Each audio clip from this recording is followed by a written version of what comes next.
मैं जैसे ही उठता हूँ वैसे ही फील होता है कि मेरी कलाई एक गोल्डन चेन से बंधी हुई है और उस चेन का दूसरा सिरा मेरे सामने सो रही मेरी चाइल्डहुड फ्रेंड और ऑनर जैसी एटीट्यूड वाली तन्हा थियन से बंधा होता है, जिस पर मैं बिना एक सेकंड रुके तुरंत उसे खींचकर उठा देता हूँ। ए पागल औरत, ये क्या कर रही है तू? फिर से मेरे बेड पर चढ़कर सोने की हिम्मत कैसे हुई तेरी? जिस पर तन्हा थियन बिल्कुल भी स्लीपी नहीं लगती है, बल्कि उसे जरा भी शौक नहीं होता। वो बस हल्का सा अपने लाल होंठ उठाकर मुझे ठंडी नजरों से देखती है। फिर मैं अपना बायां हाथ उठाकर गुस्से में बोलता हूँ, ये क्या है आखिर? जल्दी इसे खोल मेरे हाथ से। मैं वो गोल्डन चेन उसके सामने लहराता हूँ, जिस पर अचानक तन्हा थियन का मूड बदल जाता है। तुम फिर से वीएन डीएन के पास जाना चाहते हो ना? सपना देखना बंद करो। इस जिंदगी में तुम उससे दोबारा कभी नहीं मिल पाओगे। जिसे सुनकर मैं सिर खुजलाते हुए पूछता हूँ, कौन वीएन, कौन डीएन? वो है कौन आखिर? और मैं उसे ढूंढने क्यों जाऊंगा? इस बार तन्हा थियन खुद कुछ सेकंड के लिए फ्रीज हो जाती है, लेकिन अगले ही पल वो शायद मेरे पुराने ड्रामे याद कर लेती है, जिस पर वो चुप रहती है और मैं खुद आसपास का माहौल देखने लगता हूँ। एक बहुत बड़ा कमरा जहां हर चीज देखकर लगता है कि सब कुछ बेहद महंगा है। तभी तन्हा थियन ताना मारते हुए बोलती है, अब कौन सा नया ड्रामा शुरू करने वाले हो? फिर से फूलदान उठाकर मेरे सिर पर मारोगे या? लेकिन मैं उसकी बात पूरी तरह इग्नोर कर देता हूँ।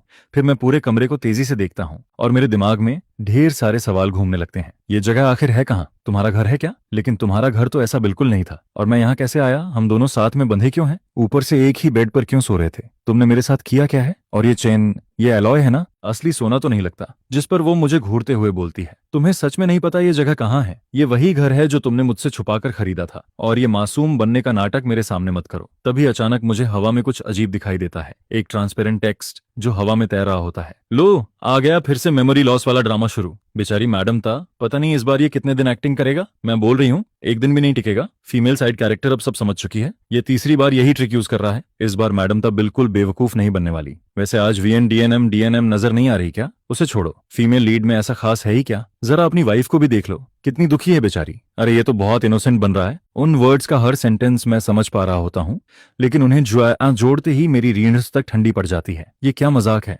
मैं दूसरी दुनिया में आ गया हूँ क्या? फिर मैं सामने बैठी तन्हा थियन को देखता हूँ। ये फीमेल साइड कैरेक्टर है। ये तो मेरी बचपन वाली दुश्मन है, वही लड़की जो बचपन से मुझे आंखों में चुभती थी। जिस पर वो फिर पूछती है, तुम कह रहे हो कि तुम्हें वीएन डीएन याद नहीं? तो फिर तुम्हें क्या याद है? लेकिन मैं उसके सवाल का जवाब देने के बजाय उल्टा पूछ बैठता हूँ, क्या मेरी शादी हो चुकी है और तुम मेरी वाइफ हो? ये कैसे पॉसिबल है? जिस पर तन्हा थियन ठंडी आवाज में बोलती है, क्यों थान, अगर तुम डिवोर्स लेने का सोच रहे हो तो भूल जाओ। मैं तुम्हें और वीएन दीम दीम को कभी साथ नहीं होने दूंगी, चाहे मैं मर ही क्यों ना जाऊं। जिसे सुनकर मैं शॉक्ड होकर बोलता हूँ, मैं अभी 20 का भी नहीं हुआ हूँ, शादी कैसे कर सकता हूँ मैं? जरूर फेक डॉक्यूमेंट्स बनाए होंगे, ये शादी इलीगल है। जिस पर वो तुरंत पूछती है, तो अभी तुम्हारी उम्र कितनी है? 19 साल। ये सुनते ही तन्हा थियन पूरी तरह सन्न रह जाती है। उसका दिल जैसे एक पल के लिए रुक जाता है, लेकिन फिर वो खुद को संभाल लेती है। क्यों थान, मेरे पास तुम्हारे ड्रामे में टाइम वेस्ट करने का वक्त नहीं है। ये मेमोरी लॉस वाला एक्ट तुम कई बार कर चुके हो। तुम्हें बोरियत नहीं होती, लेकिन मुझे बहुत होती है। बस वीएन डीएन को ढूंढना बंद कर दो, वो तुमसे सच्चा प्यार नहीं करती। जिस पर मैं तुरंत बोलता हूँ, मुझे मेमोरी लॉस नहीं हुआ। कल ही तो मैंने स्पोर्ट्स फेस्टिवल में 800 मीटर रेस जीती थी। उसके बाद फर्स्ट प्राइज भी मिला था और रेस के बाद मेरी तुमसे लड़ाई भी हुई थी। देखो, पैर में अभी भी चोट लगी है, लेकिन अभी जो कुछ हो रहा है उसका मुझे कुछ भी याद नहीं। जैसे जैसे तन्हा थियन मेरी बातें सुनती है, उसका चेहरा और भी खराब होता जाता है। उसकी नजरें लगातार मुझ पर टिकी रहती हैं, क्योंकि कियो थान की मुलाकात वीएन दीम दीम से उसी इवेंट के बाद हुई थी। अगर उसे सच में मेमोरी लॉस हुआ है तो उसका वीएन डीएन को ना पहचानना बिल्कुल लॉजिकल था। फिर वो धीरे से बोलती है, तुम 19 साल के नहीं हो, तुम अब 26 साल के हो चुके हो और हमारी शादी को पूरे 4 साल हो गए हैं। जिसे सुनकर मैं तुरंत बोल पड़ता हूँ, मैं नहीं मानता, मैं अभी भी 19 साल का हूँ। और सबसे बड़ी बात, मैं तुमसे शादी कैसे कर सकता हूँ? तुमने खुद कहा था कि दुनिया के सारे मर्द मर जाएं, तब भी तुम मुझे पसंद नहीं करोगी।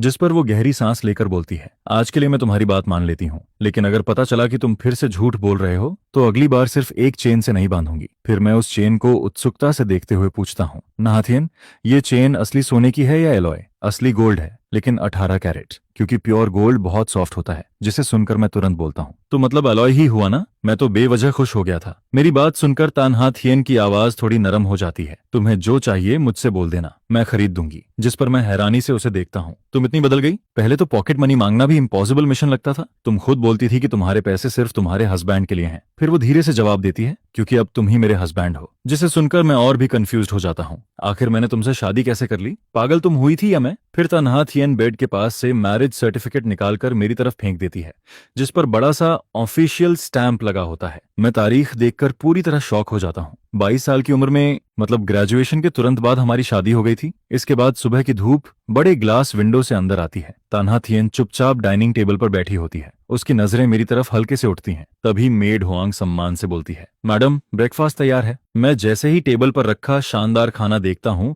मेरी आंखें चमक उठती हैं, जिस पर तान्हा थियन चुपचाप मेरे हर रिएक्शन को नोटिस करती रहती है। फिर मैं खाना खाते खाते किचन की तरफ जोर से चिल्लाता हूँ, मैड हुआंग, आपकी कुकिंग स्किल तो कमाल की है। जिस पर मैड हुआंग किचन से मुस्कुराते हुए बाहर झांकती है। यंग मास्टर को पसंद आया, यही काफी है। पसंद है तो और खाइए, बहुत जबरदस्त है ये। मैं बोलते हुए एक और बन उठाकर मुंह में ठूंस लेता हूँ और फिर तान्हा थियन चुपचाप मुझे देखती रहती है, क्योंकि कियू थान के चेहरे पर ऐसी खुशी उसने शायद बहुत सालों बाद देखी थी। लेकिन उसके मन में अभी भी एक सवाल घूम रहा होता है, क्या ये सब सच है या फिर ये भी सिर्फ एक एक्टिंग है। बस एक पल में उसकी आंखों में उमड़ती हुई वो हल्की सी नरमी फिर से बर्फ जैसी ठंडी परत के नीचे दब जाती है। क्योंकि अगर कियू थान ये सब सिर्फ उसका भरोसा जीतने के लिए कर रहा है, ताकि बाद में फिर उसे छोड़कर वियन दीम दीम के पास चला जाए, तो इस बार वो बिल्कुल नहीं टूटेगी। जिस पर तान्हा थियन मन ही मन खुद से कहती है, मैं उसे एक मौका दूंगी, पहले इंतजार करूंगी, फिर ध्यान से सब ऑब्जर्व करूंगी। लेकिन ये सोच भी उसके दिल को किसी जहरीले सांप की तरह जकड़ने लगती है। फिर वो धीरे से अपना कॉफी कप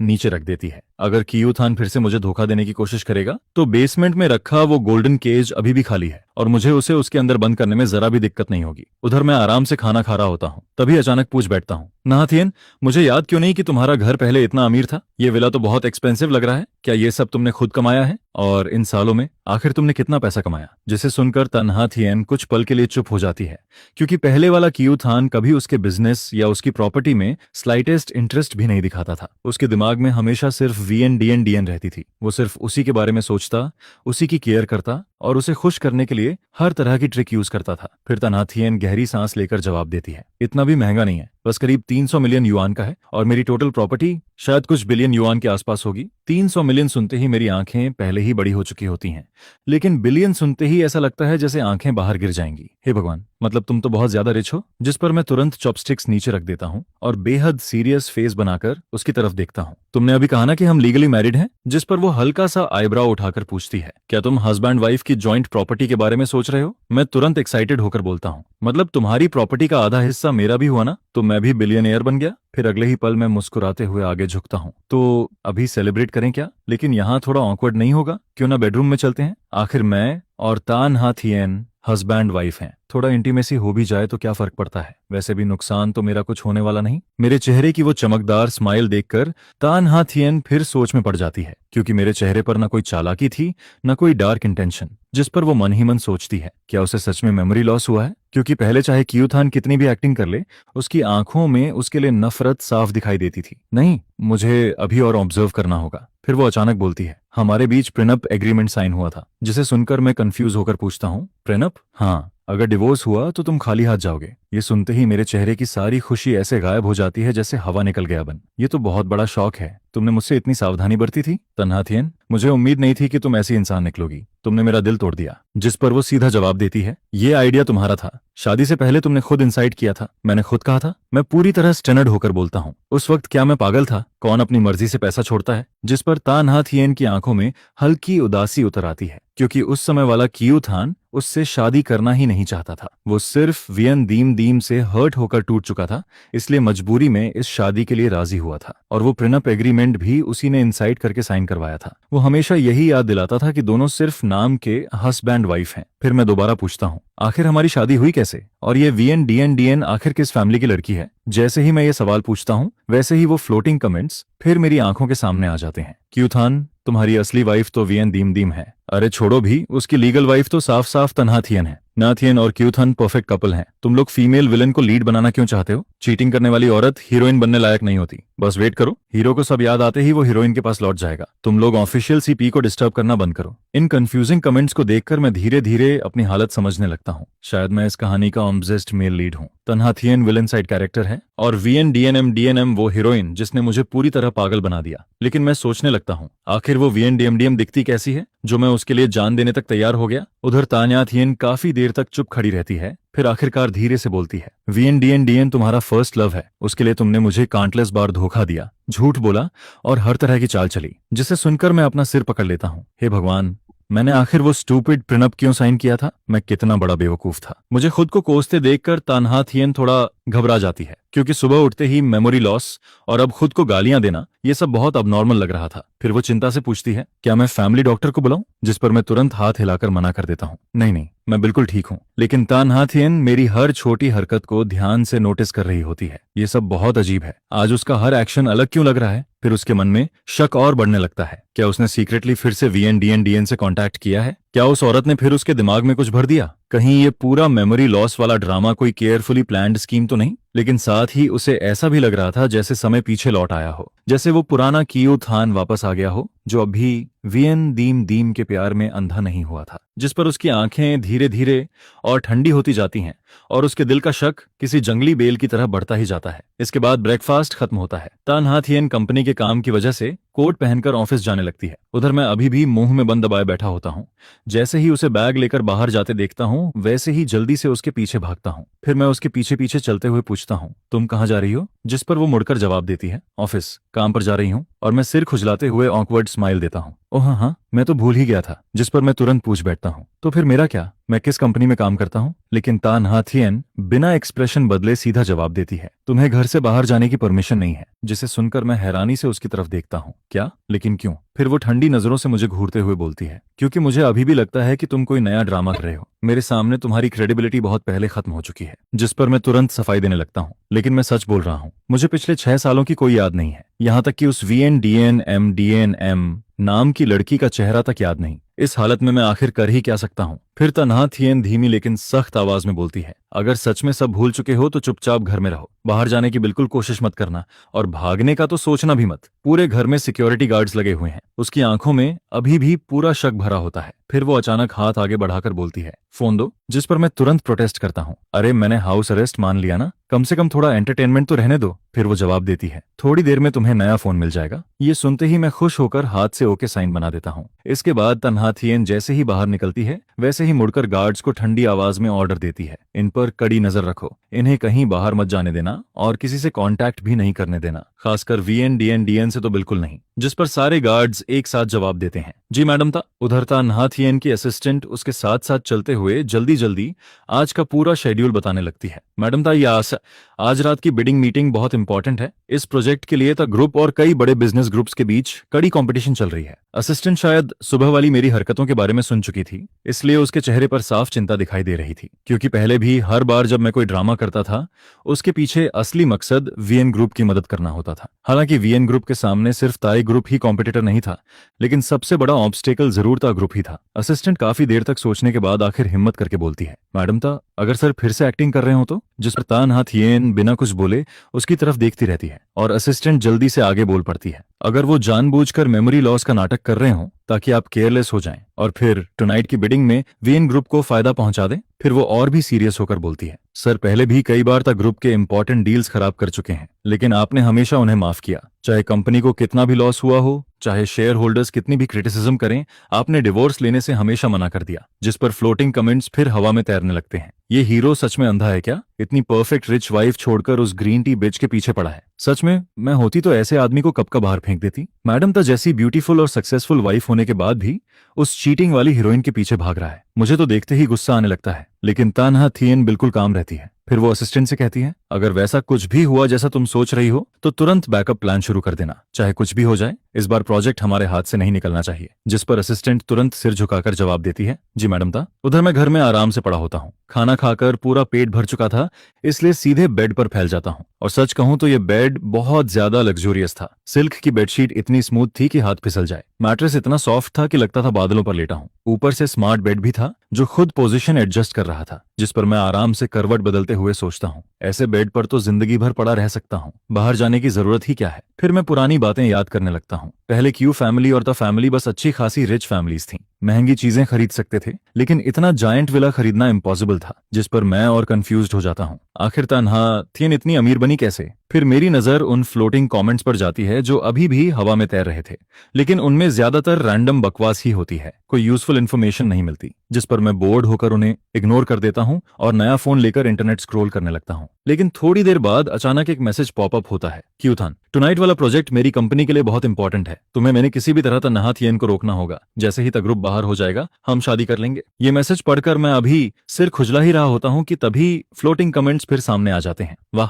हीरोइन अभी भी शेमलेस होकर हीरो को मैनिपुलेट कर रही है। 100% हीरो फिर से उसकी बात मान जाएगा। अरे नहीं, अभी हीरो को मेमोरी लॉस हुआ है ना, शायद अब उसे वो ग्रीन टी वुमन याद भी ना हो। रुको, मेमोरी लॉस अभी कंफर्म नहीं हुआ है, कहीं ये फिर से ट्रिक ना हो। टुनाइट वाला प्रोजेक्ट बहुत डेंजरस है, जो जीतेगा वो मार्केट में बहुत आगे निकल जाएगा। प्लीज हीरो, इस बार स्टूपिडिटी मत करना। इन कमेंट्स को देखकर आखिर मुझे पूरी बात समझ आने लगती है। तो ये मैसेज भेजने वाली वही ग्रीन टी हीरोइन VN है, जिस पर मैं तुरंत डिस्गास्टेड फेस बनाकर करवट बदल लेता हूं और फोन साइड में रख देता हूं। करीब 10 मिनट गुजर जाते हैं, लेकिन मैं रिप्लाई नहीं करता। उधर VN को कुछ गड़बड़ लगने लगता है। फिर वो लगातार स्वीट मैसेजेस भेजकर मुझे ल्योर करने की कोशिश करने लगती है, लेकिन मैं इतना इरिटेट हो जाता हूं कि सीधा उसका नंबर ब्लैकलिस्ट में डाल देता हूं, जिस पर VN पूरी तरह शॉक्ड रह जाती है। क्या उसने मुझे ब्लॉक कर दिया? फिर वो बेचैन होकर सोचने लगती है, क्या मैंने हाल में उसे इग्नोर ज्यादा कर दिया? इसके बाद वो तुरंत दूसरा अकाउंट यूज करके फिर से मैसेजेस भेजने लगती है, और इस बार उसके सारे मैसेजेस में वही फेक स्वीटनेस और ग्रीन टी वाली स्मेल भरी हुई होती है।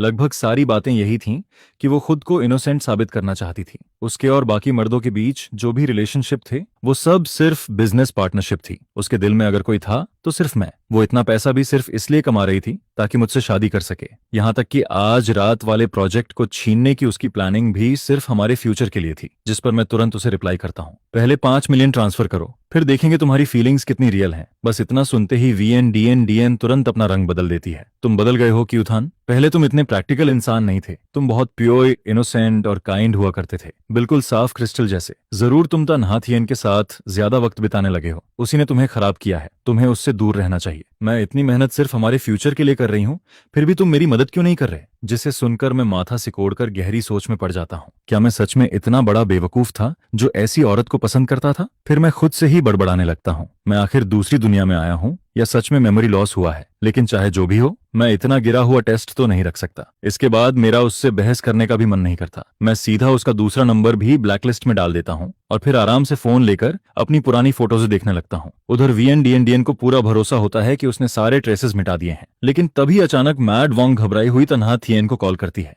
तन्हाथियन अभी हेलो तक नहीं बोल पाती, उससे पहले ही उधर से पैनिक भरी आवाज आती है, मैडम, यंग मास्टर लगातार उल्टियां कर रहे हैं, वो पेट पकड़कर दर्द से तड़प रहे हैं, अभी तो जमीन पर लौट रहे हैं। ये सुनते ही तन्हाथियन का चेहरा इंस्टेंटली बदल जाता है। फैमिली डॉक्टर कहाँ है? मैड वॉन्ग तुरंत जवाब देती है, मैंने डॉक्टर को कॉल कर दिया है, वो रास्ते में है। यंग मास्टर एम्बुलेंस बुलाना चाहते थे, लेकिन गार्ड्स ने मना कर दिया, उन्होंने कहा आपकी परमिशन चाहिए। जिसे सुनते ही तन्हाथियन गुस्से में ऑलमोस्ट चिल्ला पड़ती है, उन इडियट्स से कहो अभी तुरंत एम्बुलेंस बुलाएं, अगर क्यूथान को कुछ हुआ तो सबको निकाल दूंगी। ये सुनते ही गार्ड्स 1 सेकंड भी वेस्ट नहीं करते और तुरंत इमरजेंसी नंबर डायल कर देते हैं। उधर तन्हाथियन तुरंत ड्राइवर को कार मोड़ने का ऑर्डर देती है, जिस पर उसकी असिस्टेंट जल्दी से बोलती है, मैडम ता बिडिंग कॉन्फ्रेंस शुरू होने वाली है। लेकिन तन्हाथियन बिना हिचक जवाब देती है, मैं समझती हूँ तुम क्या कहना चाहती हो, लेकिन मेरे लिए क्यूथान हमेशा सबसे ऊपर रहेगा। चाहे उसने मुझे कितनी बार धोखा दिया हो, अगली बार भी मैं उसी पर भरोसा करूंगी। वो मुझे 100 बार हर्ट कर सकता है, लेकिन मैं उसे एक बार भी अकेला नहीं छोड़ सकती। फिर वो धीरे लेकिन भारी आवाज में बोलती है, मुझे इतनी मुश्किल से वो मिला है, मैं उसे खो नहीं सकती। जिसे सुनकर उसकी असिस्टेंट चू चू कुछ कहना चाहती है, लेकिन आखिर में चुप रह जाती है। इसके बाद वो black luxury car wedding hall की तरफ जाने के बजाय सीधे ता फैमिली विला की तरफ तेज रफ्तार से दौड़ पड़ती है। कार के अंदर तन्हाथियन गहरी सांस लेकर खुद से बड़बड़ाती है, मैंने ये पॉसिबिलिटी पहले भी सोची थी, हो सकता है ये फिर कोई केयरफुली प्लान्ड एक्सीडेंट हो, टाइमिंग भी सस्पिशियस है, शायद वो मुझे बिडिंग में जाने से रोकना चाहता है। फिर वो अपनी मुट्ठियां भींच लेती है, लेकिन मैं रिस्क नहीं ले सकती, मैं उसे गैम्बल की तरह यूज नहीं कर सकती। चाहे वोल्फ इज कमिंग वाली कहानी 100 बार दोहराई जाए, 101वीं बार भी मैं उसी की तरफ भागूंगी। तभी उसका फोन वाइब्रेट करता है, मेड वांग का मैसेज आया होता है, एम्बुलेंस आ गई है, यंग मास्टर को हॉस्पिटल ले जाया जा रहा है। जिस पर असिस्टेंट चू चू तेजी से लैपटॉप पर बिडिंग पोस्टपोन करने की फॉर्मेलिटीज हैंडल करने लगती है। उधर तन्हाथियन लगातार खिड़की के बाहर देखती रहती है। कुछ देर बाद कार हॉस्पिटल के इमरजेंसी डिपार्टमेंट के सामने रुकती है, जिस पर तन्हाथियन ऑलमोस्ट भागते हुए बाहर निकलती है। इमरजेंसी रूम के बाहर मेड वांग और गार्ड्स बेचैनी से खड़े होते हैं। जैसे ही वो उसे देखते हैं, मेड वांग की आवाज कांपने लगती है, मैडम, तन्हाथियन घबराकर पूछती है, क्यूथान कहाँ ना है? डॉक्टर अंदर ट्रीटमेंट कर रहे हैं। जिस पर वो तुरंत इमरजेंसी रूम के दरवाजे तक पहुंचती है। छोटे ग्लास विंडो से अंदर सिर्फ डॉक्टर्स की भागदौड़ दिखाई दे रही होती है। फिर वो अपनी मुट्ठियां कस लेती है, खुद को काम करने की कोशिश करती है और अगले ही पल गार्ड्स की तरफ मुड़कर ठंडी आवाज में पूछती है, अभी एम्बुलेंस बुलाने से किसने रोका था? उसकी आवाज ज्यादा ऊंची नहीं थी, लेकिन इतनी ठंडी थी कि सबके रोंगटे खड़े हो जाते हैं। फिर एक बल्कि गार्ड डरते हुए आगे आता है, मैडम, आपने पहले ऑर्डर दिया था कि अगर young master emergency contact use करें या बाहर जाना चाहें तो पहले आपकी परमिशन लेनी होगी, लेकिन वो उसकी बात बीच में ही काट देती है। मैंने तुम्हें उसे प्रोटेक्ट करने के लिए रखा था, न कि दर्द से तड़पते हुए देखने के लिए। उसकी आंखों में गुस्सा साफ जल रहा होता है। अगर उसे कुछ हो जाता तो क्या तुम सबकी जान उसकी बराबरी कर पाती? जिसे सुनकर सारे गार्ड्स डर के मारे चुप हो जाते हैं। कोई एक शब्द तक नहीं बोल पाता। तभी इमरजेंसी रूम का दरवाजा खुलता है और एक डॉक्टर बाहर आता है, जिस पर तन्हा थियन तुरंत उसके पास पहुंचकर पूछती है, डॉक्टर, मेरे हस्बैंड कैसे हैं? डॉक्टर तुरंत जवाब देता है, पेशेंट को एक्यूट गैस्ट्रोएंटेराइटिस हुआ है। उनका शरीर पहले से काफी कमजोर है। शायद वो नॉर्मली ठीक से खाना नहीं खाते, लेकिन आज अचानक बहुत ज्यादा फूड खा लिया, जिससे स्टमक ओवरलोड हो गया। खाना डाइजेस्ट नहीं हुआ और सीवियर क्रैम्प्स के साथ वॉमिटिंग शुरू हो गई। हमने मेडिसिन दे दी है, अभी हालत स्टेबल है और वो ड्रीप पर है। ज्यादा चिंता की बात नहीं है। ये सुनते ही तन्हा थियन का दिल जैसे जोर से धड़क उठता है। उसके पूरे शरीर की ताकत अचानक निकल जाती है, लेकिन साथ ही उसके अंदर अजीब सी राहत फैल जाती है। फिर वो लंबी सांस छोड़ते हुए धीरे से बोलती है, थैंक यू डॉक्टर, क्या मैं अब उनसे मिल सकती हूँ? जिस पर डॉक्टर सिर हिलाता है, मिल सकती हैं, लेकिन पेशेंट को रेस्ट चाहिए, इसलिए धीरे बात कीजिएगा। तन्हा थियन हल्के से सिर हिलाती है, फिर धीरे से रूम का दरवाजा खोलकर अंदर जाती है और अंदर हॉस्पिटल बेड पर मैं आंखें बंद किए पड़ा होता हूँ। मेरा चेहरा पूरी तरह पीला पड़ चुका था, जैसे शरीर से सारा खून ही निकल गया हो। मेरे हाथ की पीठ पर अभी भी ड्रिप की नीडल लगी होती है। पारदर्शी लिक्विड की बूंदें धीरे धीरे एक एक करके नीचे गिर रही होती हैं। तभी पास आती हुई कदमों की आवाज सुनकर मैं हल्का सा पलकें झपकाता हूँ, जिस पर मैं धीरे धीरे आंखें खोलता हूँ और सामने उसे देखता हूँ। वो तन्हा थियन होती है। उसी पल मेरी आंखों में एक बेहद कॉम्प्लिकेटेड इमोशन चमकता है, जैसे मैं हैरान भी हूँ और साथ ही कुछ सोच भी रहा हूँ। लेकिन अगले ही पल मैं फिर से वही कमजोर और बेबस वाला एक्सप्रेशन ओढ़ लेता हूँ। क्या टोंग की कोई बहुत इंपॉर्टेंट मीटिंग नहीं चल रही थी? मेरी आवाज भारी और बैठी हुई सुनाई देती है, जिस पर तन्हा थियन की आंखों में एक अजीब सी चमक उभरती है। फिर वो ठंडी आवाज में पूछती है, तुम्हें ये बात कैसे पता? जिस पर दानमाकू तैरने लगते हैं। ओहो, फीमेल लीड को शक होना शुरू हो गया है। मेल लीड तो जानबूझकर एक्टिंग कर रहा है ताकि उसे बिडिंग कॉन्फ्रेंस से रोका जा सके। चिंता मत करो, फीमेल लीड इतनी आसान नहीं है। चाहे वो ना भी जाए, उसके एम्प्लॉयज भी कोई मामूली लोग नहीं है। देखो देखो, मेल लीड बस छींक मारकर आंखों में आंसू लाता है और फीमेल लीड तुरंत भागती हुई चली आती है। सपोर्ट करो फीमेल लीड को, मेल लीड को सीधा कैद कर लेना चाहिए। वाह, इम्प्रिजनमेंट आर्क आने वाला है क्या? असल में मैं तो सब सच तन्हा थियन को बताने का सोच रहा होता हूँ, क्योंकि मेरी मौजूदा यादों में वही इंसान होती है जिसके साथ मैं सबसे ज्यादा फेमिलियर फील करता हूँ। आज मेरे फोन पर एक अजीब मैसेज आया था। उसमें लिखा था कि मुझे हर हाल में तुम्हें रोकना है, तुम्हें उस इंपॉर्टेंट कॉन्फ्रेंस में जाने नहीं देना है। तन्हा थियन, तुम्हें मुझ पर भरोसा करना होगा। मुझे सच में मेमोरी लॉस हुआ है। चाहे पहले हमारे बीच कितने भी झगड़े हुए हों, लेकिन मैं कभी भी किसी आउटसाइडर के साथ मिलकर अपनी वाइफ के खिलाफ नहीं जाता। और अब तो मुझे ये भी याद नहीं कि मैसेज भेजने वाला कौन था। फिर भी अगर मैं उसे जानता भी होता, तब भी मैं इतना गिरा हुआ इंसान नहीं हूं कि तुम्हारा करियर बर्बाद करने लगूं। जिस पर तन्हा थियन शायद मेरी बातों से थोड़ी पिघल जाती है। उसकी आंखें धीरे धीरे नरम पड़ने लगती हैं। फिर वो हाथ बढ़ाकर मेरा फोन लेने की कोशिश करती है ताकि खुद चेक कर सके। अगर पहले वाला मैं होता तो शायद घबराकर फोन छिपा लेता, लेकिन इस बार मैं बिल्कुल काम रहता हूँ। मैं फोन अनलॉक करके सीधे उसके हाथ में दे देता हूँ, जिसके बाद उसकी नजर तुरंत VNDN के ढेर सारे मैसेजेस पर पड़ती है। साथ में बेहिसाब चीजी और फ्लर्ट भरे वर्ड्स भी दिखाई देते हैं। यह देखकर तन्हा थियन की आंखें तुरंत अंधेरी पड़ जाती हैं। लेकिन जब वो सारे मैसेजेस पूरा पढ़ती है, तब उसे पता चलता है कि जैसा मैंने कहा था, मैंने सच में कभी उस लड़की की मदद करने का प्रॉमिस नहीं किया था। तुम्हारा हॉस्पिटल में एडमिट होना बस एक एक्सीडेंट था। क्या तुम्हें नहीं लगता कि 26 साल वाला तुम बहुत कमजोर और दुबला पतला है? इसलिए मैं बस थोड़ा ज्यादा खाना खाकर बॉडी बनाना चाहता था। किसे पता था कि मेरा स्टमक इतना कमजोर निकलेगा। काफी लंबे समय बाद तन्हा थियन मुझे फिर से ऐसे उससे चिपककर बातें करते हुए देखती है। मैं लगातार बोलता ही जा रहा होता हूँ, बिल्कुल किसी बच्चे की तरह, जैसे मेरे पास ढेर सारी छोटी छोटी बातें हों जिन्हें मैं सबकी सब उसे सुनाना चाहता हूँ। जिस पर उसे धीरे धीरे लगने लगता है कि शायद मैं सच में उस ग्रीन टी बिच VNDN को पूरी तरह भूल चुका हूँ। उसकी आंखों में अब सिर्फ मेरी परछाई बची होती है। तन्हा थियन हॉस्पिटल में रुककर मेरी ड्रिप का ध्यान रखती है। बाहर खिड़की के उस पार कब रात हो जाती है पता ही नहीं चलता। कॉरिडोर में बीच बीच में नर्सेस की हील्स की खटखट गूंजती रहती है और ड्रिप की बूंदें लगातार रिदम में नीचे गिरती रहती हैं, जैसे वक्त के बहाव को माप रही हों। मैं बेड पर टिककर बैठा होता हूँ।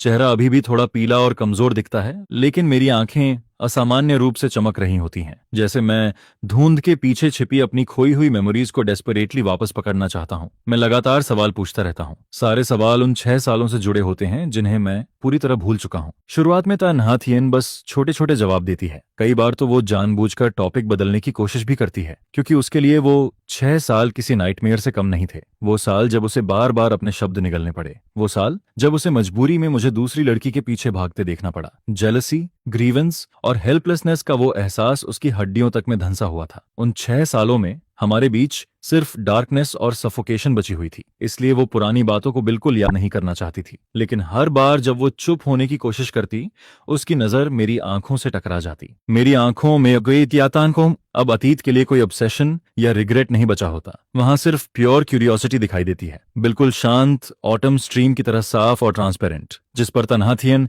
धीरे धीरे अपनी बनाई हुई कठोर दीवार गिराने लगती है। और फिर वो कड़वी मेमोरीज भी आखिरकार मेरे सामने धीरे धीरे खुलने लगती हैं। तो वो वीएन डीएन आखिर तुमसे मिली कैसे थी? तान्याथियन धीरे से हाथ वापस खींचती है, लेकिन उसकी उंगलियां अनजाने में बेड की मेटल रेलिंग पर रगड़ती रहती हैं। ठंडी मेटल की चिल उसकी फिंगर टिप से गुजरती रहती है। उसकी आवाज बिल्कुल स्टेडी सुनाई देती है, इतनी स्टेडी कि कोई भी उसके इमोशन समझ नहीं सकता। लेकिन अंदर ही अंदर सालों से दबा जेलसी का ज्वालामुखी फिर से भड़कने लगता है। वीएन डीएम हमारी यूनिवर्सिटी की रिसर्च स्टूडेंट थी। उस समय तुम्हारे एंकल में स्प्रेन आया था, तब मैं तुम्हें खुद उठाकर स्कूल इन्फर्मरी तक लेकर गई थी। यह कहते हुए वो अचानक रुक जाती है, जैसे उसे आज भी साफ याद हो कि उस दिन मेरा पूरा वजन उसकी पतली पीठ पर था। उसके बाद ड्रेसिंग बदलवाने और चेकअप के लिए भी हमेशा मैं ही तुम्हें में लेकर जाती थी। लेकिन आखिरी बार चेकअप के दिन तुम्हारा पैर लगभग ठीक हो चुका था। तुम्हें नॉर्मली चलते देखकर मुझे लगा कि अब कोई बड़ी प्रॉब्लम नहीं है। उसी दिन मुझे अचानक एक जरूरी काम आ गया, इसलिए मैं तुम्हारे साथ नहीं जा पाई। जिस पर आयरन ये होती है कि ठीक उसी दिन तुम्हारी मुलाकात उससे हुई। बस एक बार, सिर्फ एक बार मैं तुम्हारे पास नहीं रही, लेकिन उसी एक गलती ने मेरी हजारों बार की केयर और डेडिकेशन को पूरी तरह हरा दिया। जो इंसान हमेशा मेरे पास रहकर मेरा ख्याल रखती थी, आखिर वो भी उस घटिया डेस्टिनी के खेल को नहीं हरा पाई। बस एक छोटी सी गलती, एक मामूली सी चूक, और उसी ने मुझे किसी दूसरे के प्यार में धकेल दिया। आज तक जब भी वो बात याद आती है, ऐसा लगता है जैसे दिल के सबसे कमजोर हिस्से में कोई छोटा सा कांटा अब भी चुभा हुआ है। फिर उसके बाद क्या हुआ? मैं बड़े इनोसेंट तरीके से पूछता हूँ, जैसे किसी और की कहानी सुन रहा हूँ, जिसका मुझसे कोई लेना देना ही ना हो। जिस पर तन्हाथियन धीमी आवाज में आगे बोलती है, उस दिन के बाद तुमने बातें छिपानी शुरू कर दी थीं। हर वक्त किसी न किसी से चोरी छिपे मैसेज करते रहते थे, हमेशा खोए खोए से रहते थे। और उस समय मैं प्रोजेक्ट के फाइनल स्टेज में इतनी बिजी थी कि खाने पीने और सोने तक का होश नहीं रहता था। दिन रात सब उल्टा पुल्टा हो चुका था। लेकिन जैसे ही मुझे थोड़ा टाइम मिला और मैं तुम्हें ढूंढने आई, तुम अचानक मेरे सामने आकर बोले कि तुम वीएन डीएन को प्रपोज करने वाले हो। जिसके बाद कमरे में अचानक सन्नाटा छा जाता है, सिर्फ मेडिकल मशीन्स की हल्की भनभनाहट सुनाई देती रहती है। तो फिर आखिर हमारी शादी कैसे हुई? मैं भौहें सिकोड़ते हुए कंफ्यूजन भरे चेहरे के साथ सीधा सबसे जरूरी सवाल पूछ बैठता हूँ। यही वो सवाल होता है जो सुबह आंख खुलने के बाद से लगातार मेरे दिमाग में घूम रहा था, जिस पर तन्हाथियन धीरे से जवाब देती है। बाद में तुम्हें मैं पता चला कि वीएन डीएन सिर्फ तुम्हारे साथ ही फ्लर्ट नहीं कर रही थी। सबसे बड़ी बात तो ये थी कि उसके फैमिली ने पहले से ही उसके लिए एक फियांसे तय कर रखा था। तुम्हें इतना गुस्सा आया कि सीधे मेरे पास आकर फ्लैश मैरिज की बात करने लगे। उस वक्त तुम्हारी हालत बिल्कुल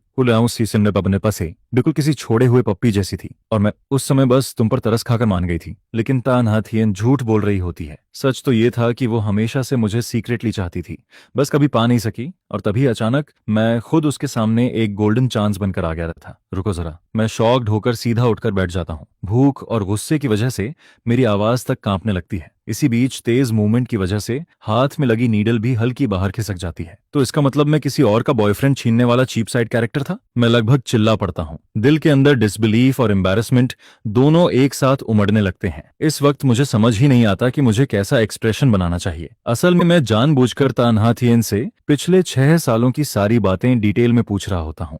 एक तरफ मैं उसके मुंह से सच सुनना चाहता हूँ, लेकिन उससे भी ज्यादा क्यूरियोसिटी मुझे दानमाकू कमेंट्स की होती है, जिस पर कमेंट्स फिर से तैरने लगते हैं। Original heroine setting he love at first sight वाली थी। चाइल्डहुड फ्रेंड आखिर व्हाइट मूनलाइट को कैसे हरा सकता है? तटोंग इस बार बुरी तरह हारी जरूर है, लेकिन अनफेयर बिल्कुल नहीं हुआ। अरे वीएन डीएन सबके साथ फेक थी, लेकिन मेल लीड से सच में प्यार करती थी। बकवास मत करो। वो ग्रीन टी बिच सबको लाइन देती फिरती थी। सब भूल गए क्या मेल लीड उसके लिए कितनी बार टूट चुका है? वीएन फैमिली की हेयरलेस होने के बावजूद उसके फैमिली में इलिजिमेट चिल्ड्रन भरे पड़े थे, इसलिए उसे पावर हासिल करने के लिए हर तरीका इस्तेमाल करना ही था। वीएन ग्रुप उसके लिए बस एक टूल था। मेल लीड के अलावा बाकी आदमी उसके लिए बस टाइम पास थे। टाइम पास तेरे बाप का। अगर इतना ही प्यार था तो फियांसे से एंगेजमेंट क्यों नहीं तोड़ी? और जब मेल लीड को इंटरनेट पर मिस्ट्रेस कहकर गालियां दी जा रही थीं, तब वो ग्रीन टी बिच गायब हो गई थी। यही है उसका प्यार। डेनमार्को में फिर से लड़ाई शुरू हो जाती है और मैं तान्हा थियन की बातें सुनते सुनते धीरे धीरे पूरे 6 सालों की सच्चाई जोड़ने लगता हूँ। सारे पीसेस मिलकर मेरे दिमाग में एक कंप्लीट पिक्चर बनाना शुरू कर देते हैं। आखिरकार ये पूरा रिडिकुलस और टॉक्सिक ड्रामा शुरू ही वीएनडीएम की एम्बिशन की वजह से हुआ था। वो फैमिली की सबसे ऊंची पोजीशन हासिल करना चाहती थी, लेकिन साथ ही मुझे भी छोड़ना नहीं चाहती थी। इसलिए उसने दो नाव में पैर रखा। एक तरफ प्यार का नाटक करके मुझे अपने पास बांधे रखा और दूसरी तरफ फियांस के साथ एंगेजमेंट भी कायम रखी, ताकि दोनों तरफ से फायदा मिलता रहे। लेकिन जब सच बाहर आया तब पूरा ब्लेम मेरे सिर पर आ गिरा। और वो लड़की जो हर वक्त कस्में खाती थी कि वो मुझसे बेहद प्यार करती है, उसने एक बार भी मेरे लिए खड़े होने की हिम्मत नहीं दिखाई। धत्त तेरे की, मैं सिर पकड़कर बैठ जाता हूँ। ये तो पूरा क्लीशे डॉग ब्लड नॉवेल वाला प्लॉट निकला। मैं कितना भी सोचूं, मुझे यकीन ही नहीं होता कि मेरा पुराना वर्जन इतना बेवकूफ हो सकता था। मैं इतना स्मार्ट इंसान होकर भी किसी के पीछे ऐसे कैसे घूम सकता हूँ। आखिरकार ड्रिप की आखिरी बूंद भी खत्म हो जाती है।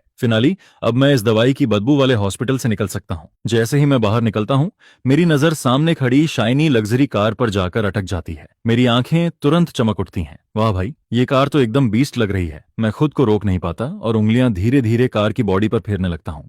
पूरे 280,000 युआन की है ये। फिर मैं अचानक पीछे मुड़कर अफसोस भरे टोन में बोल पड़ता हूँ, कसम से कालरीताजा, अगर उस साल मैं उस पगली वीएनडीएन के चक्कर में ना पड़ता तो आज तक मैं भी सक्सेसफुल एंटरप्रेन्योर बन चुका होता, ढेर सारा पैसा कमा चुका होता। फिर मैं अपनी मेहनत से सुपर कार खरीदता, लग्जरी विला लेता। इतना कहते कहते मैं हल्का सा गला साफ करता हूँ, ठुड्डी ऊपर उठाकर बिल्कुल एरोगेंट अंदाज में इमेजिनेशन में खो जाता हूँ और शायद कुछ हॉट लॉन्ग लेग्ड मॉडल्स को शुगर बेबी बनाकर रखता भी, जिस पर तान्हा थियन की नजर तुरंत ठंडी पड़ जाती है। तुम जिसे चाहे रखो, उससे मुझे क्या? अरे मुझे तो बस लॉन्ग लेग्ड मॉडल्स पसंद हैं, तो क्या प्रॉब्लम है? मेरी चमकती दमकती जवानी के पूरे 6 साल ऐसे ही लूट लिए गए। पूरे 6 साल, समझे तुम? मैंने तो आज तक किसी लड़की का हाथ तक ढंग से नहीं पकड़ा था और पता नहीं कैसे बस एक नींद से उठा और आंख खुलते ही देखा कि मैं तुम्हारे साथ हस्बैंड वाइफ बनकर बंध चुका हूं। अब अगर मेरा मन मॉडल्स को शुगर बेबी बनाकर रखने का करे तो उसमें गलत क्या है? क्या ये इलीगल है? मुझे पसंद है, इसलिए मैं करूंगा। जिस पर थोड़ी देर पहले ड्रिप वाले कमरे में जो रेयर वार्म एटमॉस्फेयर बना हुआ था, वो इसी पल पूरी तरह धुएं की तरह उड़ जाता है। तन्हा थियन के बर्फ जैसे ठंडे चेहरे को देखकर मैं भी तुरंत पुराने दिनों वाला एटीट्यूड पकड़ लेता हूँ। वही बदतमीज मुंहफट अंदाज। दिमाग में जो आता है सीधे बोल देता हूँ।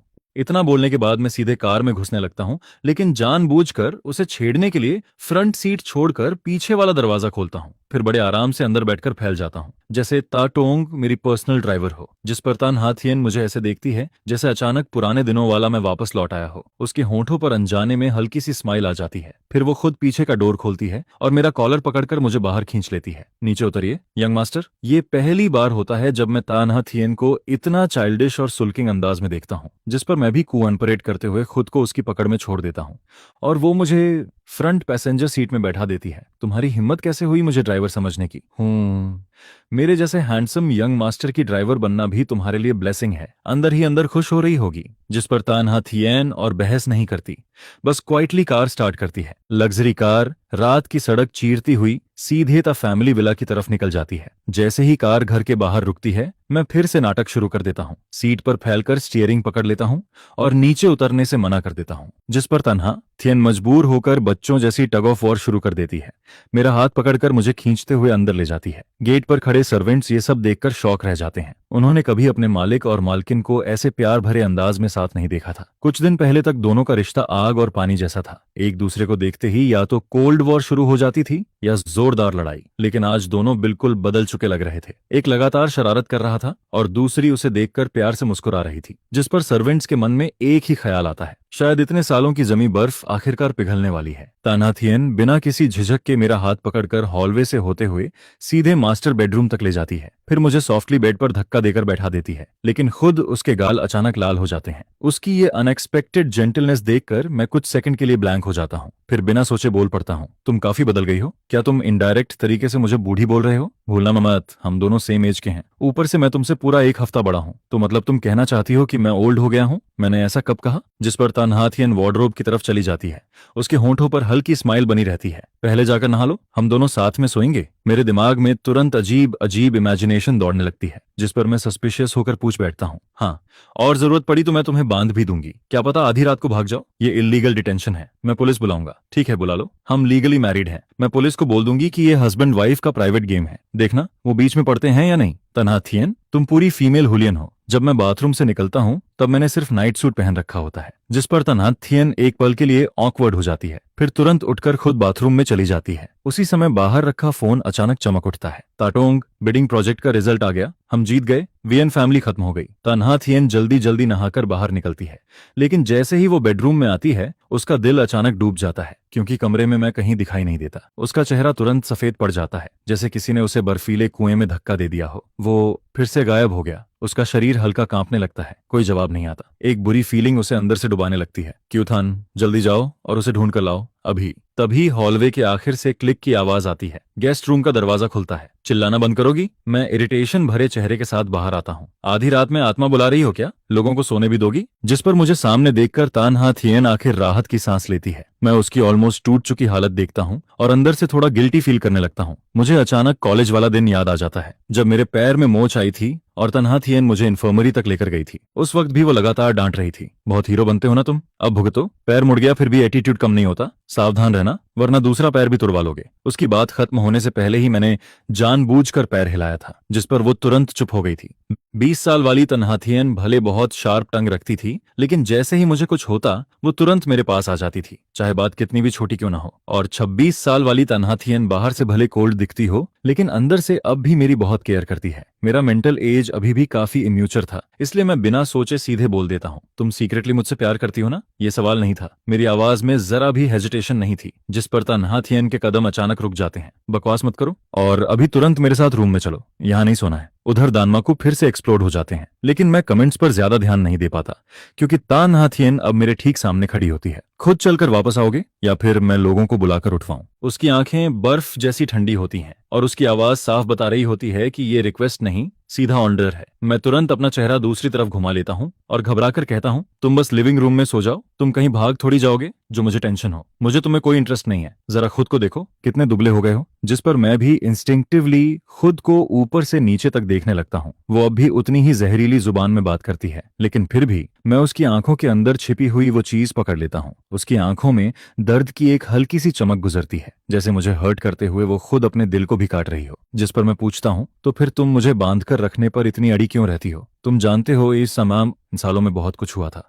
मैं तुम्हारे साथ जैसा बिहेव करती हूँ वो सब उन्हीं चीजों से जुड़ा है और तुम्हारी उस मेमोरी से भी जो तुम भूल चुके हो। सही कहा ना? इसके बाद वो धीरे धीरे सारी बातें बताने लगती है। शादी से पहले तुम डीएम के पीछे पागलों की तरह पड़े रहते थे, खुद को इतना टॉर्चर किया था कि आधे मरे जैसे हो गए थे। शादी के बाद शुरुआत में मैंने तुम्हें पूरी फ्रीडम दी थी, लेकिन पहली बार जब तुम उससे मिलकर लौटे तब तुमने 3 दिन तक खाना छोड़कर तमाशा किया था और बार बार डिवोर्स मांग रहे थे। मैंने मना किया था, लेकिन फिर भी तुम्हें उससे मिलने से नहीं रोका। यहाँ तक कि सीक्रेटली बॉडीगार्ड्स भी लगाए थे ताकि तुम्हारी प्रोटेक्शन हो सके, लेकिन फिर तुम खुद उसके घर के बाहर रोते हुए खड़े थे और कह रहे थे कि दीम दीम की एंगेजमेंट हो चुकी है। यह सुनकर मेरा चेहरा और ज्यादा भारी होता चला जाता है। वो आगे कहती हैं, तुम उसके लिए बार बार घायल होते रहे, मैंने तुम्हें सच नहीं बताया था। अब उसका फियांसे भी है, लेकिन फिर भी वो तुम्हें फंसाए रखती थी। तुम्हारे कनेक्शंस इस्तेमाल करके तो फैमिली के कॉन्ट्रैक्ट्स छीनती रही। वो और उसका फियांसे तुम्हारा और मेरा खून चूस कर खुद मोटे हो रहे थे। उसने तुमसे शादी करने का वादा भी पूरा नहीं किया, यहाँ तक कि उसका एंगेजमेंट भी कभी टूटा नहीं। फिर भी तुम उसके लिए अपनी कलाई काटकर सुसाइड करने चले गए, स्लीपिंग पिल्स जमा करते रहे, बार बार मरने की जिद करते रहे, यहाँ तक कि उसके बचपन के दोस्त को किडनी चाहिए थी और तुम खुशी खुशी अपनी किडनी डोनेट करने तक को तैयार हो गए थे। जिस पर वो गहरी सांस लेकर कहती है, अगर मैंने तुम्हें रोककर घर में बंद न किया होता तो आज तुम सिर्फ इतने कमजोर नहीं होते, बल्कि कब के हड्डियों का ढांचा बन चुके होते। उस दिन के बाद से दिन में मैंने लोगों से तुम्हारी निगरानी करवाई और रात में तुम्हें बांधकर अपने साथ सुलाने लगी ताकि तुम भाग ना सको। मैं पूरी तरह सुन्न पड़ जाता हूँ। वो मैं था क्या? मैं इतना बड़ा इडियट था? जितना ज्यादा मैं सुनता हूँ मेरा चेहरा उतना ही बदसूरत होता जाता है। मेरी पूरी वर्ल्ड व्यू हिलने लगती है। मुझे तो लगने लगता है कि इस नॉवेल के ऑथर का दिमाग ही खराब था। मैं इस बात को किसी भी तरह डाइजेस्ट नहीं कर पा रहा था, लेकिन फिर वो अचानक कहती है, अब तो तुम्हें कुछ याद भी नहीं है तो मुझे फर्क नहीं पड़ता। जिस पर मैं भी तुरंत खुद को जस्टिफाई करते हुए बोल पड़ता हूँ, लेकिन अब तो मैं सब भूल चुका हूँ ना। कौन जानता है कब तुम्हें फिर सब याद आ जाए और तुम फिर वही मरने मारने वाले ड्रामे शुरू कर दो। इसलिए तुम्हें मेरे कमरे में ही रहना पड़ेगा। बेकार की रेजिस्टेंस मत करो। मुझे तुम्हारे साथ कुछ गलत करने में कोई इंटरेस्ट नहीं है। आखिरकार मुझे कॉम्प्रोमाइज करना पड़ता है। इतने सालों तक उसने मुझे कभी छोड़ा नहीं। यह सोचकर मेरे अंदर अजीब सी वार्मथ फील होती है। तन्हाथियन चाहे जुबान से कितनी भी कड़वी हो, लेकिन वो हमेशा फैमिली की तरह मेरे साथ खड़ी रही है। जिस पर मैं धीरे से कहता हूँ, ठीक है। वैसे भी खुद को देखकर मुझे भी खुद में कोई इंटरेस्ट नहीं बचा। इसके बाद तानहाथियन मुझे वापस मास्टर बेडरूम में ले जाती है और बड़े आराम से चेन निकालकर हम दोनों को एक साथ बांध देती है। वो सच में जो कहती है वही करती है। फिर वो बेड के दूसरे कोने में जाकर लेट जाती है, जबकि मेरी आंखों से नींद पूरी तरह गायब हो चुकी होती है। जिस पर मैं धीरे से बोलता हूँ, तानहाथियन, बेड पर सोना सच में बड़ा कंफर्टेबल है, लेकिन पूरा दिन थकी होने की वजह से और ऊपर से 2 बार डर जाने के कारण वो मुझे कोई जवाब नहीं देती। और फिर देखते ही देखते अगली सुबह हो जाती है। शांत कमरे में हल्की हल्की चेन टकराने की आवाज साफ सुनाई देती है। तानहाथियन उठ चुकी होती है। उसकी मूवमेंट्स बेहद हल्की होती हैं, लेकिन मेटल चेन की आवाज फिर भी मेरे कानों तक पहुंच जाती है, जिससे मेरी नींद खुल जाती है। मैं चिढ़कर तकिए में चेहरा दबा लेता हूँ। इतनी जल्दी क्यों उठा रही हो? आज सुबह तो कोई क्लास भी नहीं है,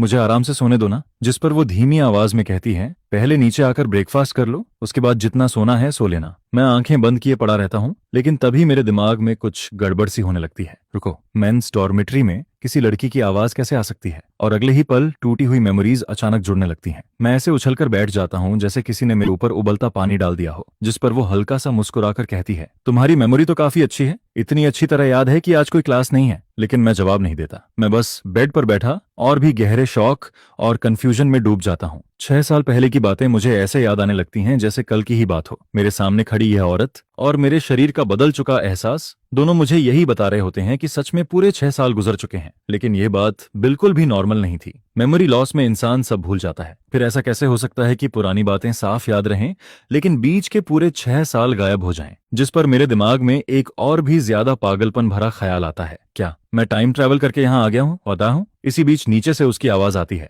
नीचे आकर ब्रेकफास्ट कर लो और आज थोड़ा कम खाना, कल की तरह फिर हॉस्पिटल मत पहुंच जाना। मैं बस धीमे से कुछ बड़बड़ाता हूँ और उसकी पतली सी फिगर को कमरे से बाहर जाते देखता रहता हूँ। दरवाजा धीरे से बंद हो जाता है, जिस पर मैं तुरंत चादर सिर तक खींच लेता हूँ, बिल्कुल किसी डरे हुए ऑस्ट्रिच की तरह, और अंधेरे में पड़े पड़े उसी शॉकिंग गेस के बारे में सोचता रहता हूँ। तभी अचानक एक आवाज सुनाई देती है, सॉरी मैं थोड़ा लेट हो गया। जिस पर मेरा पूरा शरीर अकड़ जाता है। मैं झटके से चादर हटाकर पूरे कमरे में नजर दौड़ाता हूँ। कौन कौन है वहां? क्यूथन, हेलो, मैं कमरे में नहीं हूँ, मैं तुम्हारे दिमाग के अंदर हूँ। यह सुनते ही मेरा दिमाग सुन्न पड़ जाता है। बस अब तो पक्का स्किज़ोफ्रेनिया हो गया है। मैं पूरी तरह पैनिक में आ जाता हूँ। तुरंत बेड से कूदकर नंगे पैर कमरे से बाहर भागता हूँ। सीढ़ियों से नीचे दौड़ते हुए बस यही कोशिश करता हूँ कि उस अजीब आवाज से छुटकारा मिल जाए। उधर तानहाथियन डाइनिंग रूम में ब्रेकफास्ट कर रही होती है।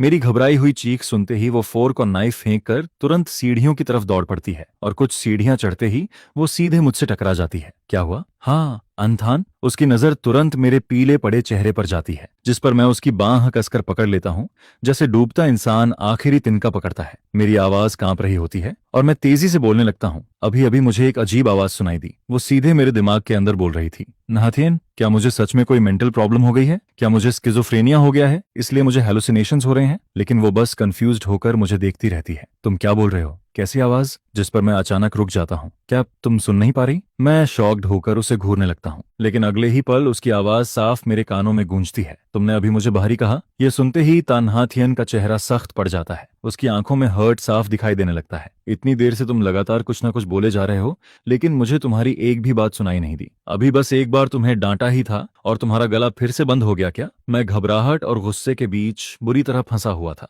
डर कुछ पल के लिए गुस्से के नीचे दब चुका था। अभी थोड़ी देर पहले तुमने सच में एक भी आवाज नहीं निकाली थी। पहले मेमोरी लॉस, अब बोलना बंद, ऊपर से हैलुसिनेशंस भी। जिस पर तानहाथियन बिल्कुल भी देर नहीं करती। चलो अभी इसी वक्त हॉस्पिटल चलते हैं। तभी अचानक वही आवाज एक बार फिर मेरे दिमाग के अंदर गूंज उठती है। इस बार उसकी टोन थोड़ी कंफर्टिंग होती है। होस्ट, डरिए मत, मैं कोई वियताई नहीं हूँ और ना ही आपको स्किज़ोफ्रेनिया हुआ है। मैं सिस्टम 0137 हूँ। सिस्टम 0137? मैं तुरंत छटपटाना बंद कर देता हूँ। दिमाग में चल रहा केओस इस अजीब नाम पर आकर अटक जाता है और मेरी सोच अचानक एक नई दिशा में मुड़ जाती है। मैं बेख्याली में बड़बड़ाता हूँ, 0137 सुनने में तो किसी फोन नंबर जैसा लग रहा है। जिस पर सिस्टम 0137 सपाट आवाज में जवाब देता है, जी हाँ होस्ट, और सबसे पहले मुझे माफी मांगनी है। असल में मुझे कल ही आपसे कांटेक्ट करना था, लेकिन हेडक्वार्टर्स में इमरजेंसी मीटिंग बुला ली गई थी, इसलिए अब जाकर मैं आपसे जुड़ पाया हूँ। इसके अलावा आप सीधे मेरी एग्जिस्टेंस का जिक्र नहीं कर सकते।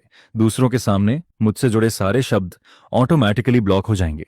हम सीधे कॉन्शियसनेस के जरिए बात कर सकते हैं। इससे ना सिर्फ सेफ्टी बनी रहेगी, बल्कि लोग आपको पागल भी नहीं समझेंगे। यह सुनकर मुझे आखिरकार सारी बात समझ आ जाती है। है। मतलब तन्हा थियन बाहरी नहीं हुई थी, बल्कि मेरी बातें खुद ब खुद म्यूट हो रही थीं, जिस पर मेरा तनाव से तना हुआ दिमाग अचानक ढीला पड़ जाता है। यहाँ तक कि अंदर एक अजीब सी क्यूरियोसिटी भी पैदा होने लगती है। मैं मन ही मन कहता हूँ 0137 नाम थोड़ा अजीब नहीं है क्या? अगले ही पल मेरे दिमाग के अंदर एक बोर सा इमोजी फ्लैश हो जाता है, जिसे देखकर मेरी आंखें फटी की फटी रह जाती हैं। अरे इसके पास मीम्स भी हैं? मैं शौक में लगभग असली दुनिया में चीख ही पड़ता हूँ। तभी तन्हा थियन की आवाज मुझे रियलिटी में वापस खींच लाती है। क्यूथन, क्यूथन। वो मेरे चेहरे पर तेजी से बदलते एक्सप्रेशंस को देख रही होती है और उसकी बेचैनी अब चरम पर पहुंच चुकी होती है। कल मेमोरी लॉस, आज आवाज चली गई, फिर हैलुसिनेशंस और अब हवा में घूरते हुए फ्रीज हो जाना। उसकी आंखों में साफ पैनिक दिखाई देता है। तुम ठीक तो हो ना? हमें अभी हॉस्पिटल जाना पड़ेगा। जिस पर मैं तुरंत होश में लौटता हूँ। उसकी आंखों में छिपी चिंता और स्टबर्ननेस देखकर मैं जल्दी से हाथ हिलाकर खुद को नॉर्मल दिखाने की कोशिश करता हूँ। कुछ नहीं हुआ, कुछ नहीं, बस अभी नींद पूरी नहीं खुली, दिमाग थोड़ा स्लो चल रहा है। चलो ब्रेकफास्ट करते हैं, मुझे भूख लगी है। तन्हा थियन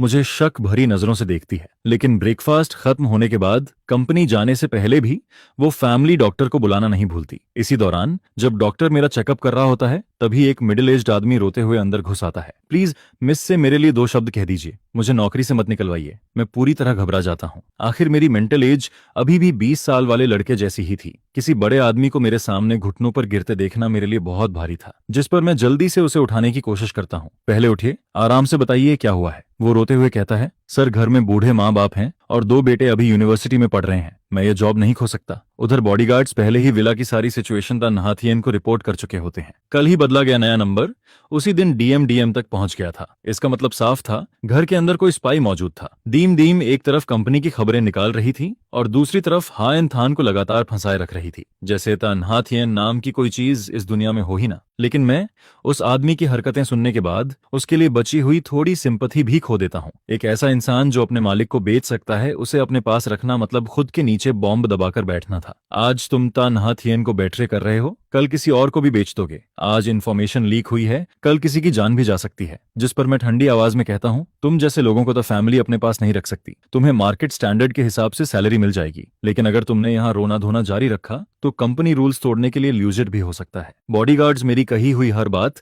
बिना एक शब्द छोड़े पूरी डिटेल में तन्हा थियन तक पहुंचा देते हैं, जिस पर उसका पहले से खून पी जाने वाला एक्सप्रेशन धीरे धीरे नरम पड़ने लगता है। उधर फैमिली डॉक्टर की रिपोर्ट में पता चलता है कि मेरा शरीर पूरी तरह हेल्दी है, बस मैं जरूरत से ज्यादा कमजोर हो चुका हूँ। यह सुनकर तन्हा थियन का मूड साफ अच्छा हो जाता है। वो मन ही मन सोचती है, शायद पिछले कई सालों में आज पहली बार मुझे इतना हल्का महसूस हो रहा है।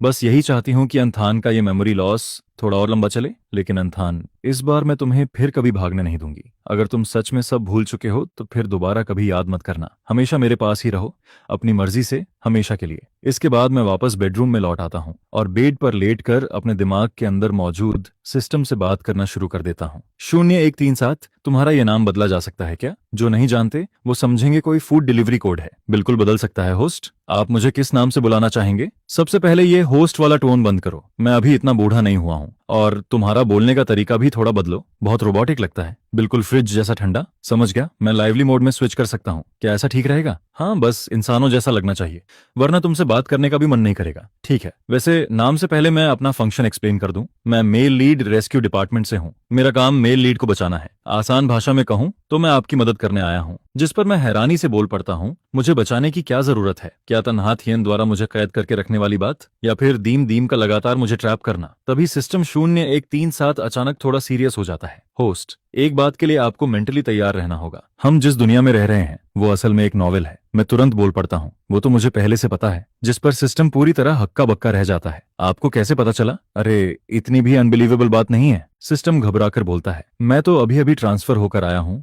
मैंने तो अभी तक कुछ बताया भी नहीं। क्या किसी और कैरेक्टर ने आपको स्क्रिप्ट लीक कर दी? मैं तुरंत जवाब देता हूँ, किसी ने कुछ लीक नहीं किया, मुझे कमेंट्स दिखाई देते हैं। यह सुनते ही सिस्टम कुछ सेकंड के लिए पूरी तरह साइलेंट हो जाता है। ओह, तो ये हमारी तरफ से बग था। कल जल्दीबाजी में मैं गलती से कमेंट फंक्शन ऑन छोड़ गया था, तो तुमने उन्हीं कमेंट्स के जरिए इस दुनिया को समझा? जिस पर मैं सीधा मुंह बनाकर बोलता हूँ, बिल्कुल नहीं। उन कमेंट्स में या तो लोग कार्ड गेम खेल रहे होते हैं या फिर आपस में लड़ रहे होते हैं। कोई खास यूजफुल इन्फॉर्मेशन नहीं मिलती वहां से। मुझे बस इतना पता चला कि मैं किसी बेकार रोमांस नॉवल का मेल लीड हूँ। तान्याथियन विलेनस फीमेल लीड है और ऊपर से एक चीटिंग एडिक्ट फीमेल लीड भी है, जिस पर सिस्टम तुरंत विरोध करता है। लेकिन मैं आपको खुद को ऐसे इंसल्ट करने की परमिशन नहीं दूंगा। मेल लीड को कॉन्फिडेंट होना चाहिए, स्ट्रांग होना चाहिए।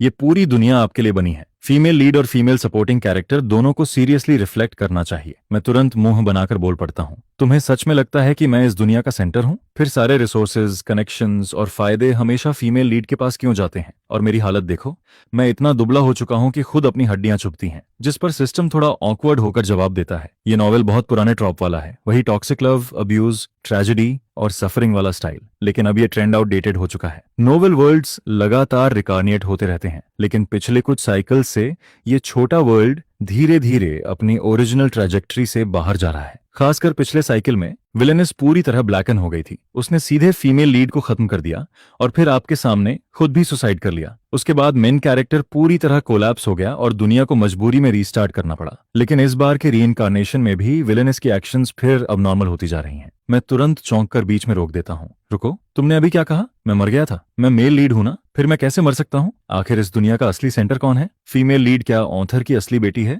और मेल लीड कूड़े से उठाया हुआ बच्चा? जितना बोलता हूँ उतना ही गुस्सा बढ़ता जाता है। क्यों मरूं मैं? मुझे क्यों मरना पड़े? अगर मरना ही पड़ा तो उससे पहले उस ग्रीन टी बिच दीम दीम को भी साथ लेकर डूबूंगा। तभी सिस्टम 0-1-3-7 के अंदर अचानक वार्निंग अलार्म बजने लगते हैं। Alert alert, host alert alert. Host की इमोशंस अनस्टेबल हो रही हैं, जिस पर वो जल्दी से मुझे शांत कराने लगता है। होस्ट काम डाउन, हम यहाँ आपकी मदद करने आए हैं। हमारा काम आपको हैप्पी एंडिंग दिलाना है। मैं तुरंत तुनक कर बोलता हूँ, अगर तुम्हारा मतलब ओरिजिनल प्लॉट को वापस सीधा करके मुझे और डीएमडी को हैप्पी एंडिंग देना है तो उससे अच्छा मैं अभी जाकर उसे चाकू मार दूं। ऐसा डिस्गस्टिंग एंडिंग देखकर आखिर कौन खुश होगा? ऐसी औरत को पसंद ही कौन करेगा? ऑथर को इतना ही प्यार है उससे तो खुद उसके साथ जिंदगी गुजारे। जिस पर सिस्टम जल्दी से समझाने लगता है, calm down. Male lead department का अथॉरिटी लेवल बहुत हाई है और वैसे भी अब वो टॉक्सिक एंडिंग वाला ट्रेंड खत्म हो चुका है। आप अपना एंडिंग खुद चूज कर सकते हैं, चाहे विलेनस को फाइनल विनर बनाइए या फिर अकेले रहने वाले कोल्ड मेल लीड का रास्ता चुन लीजिए।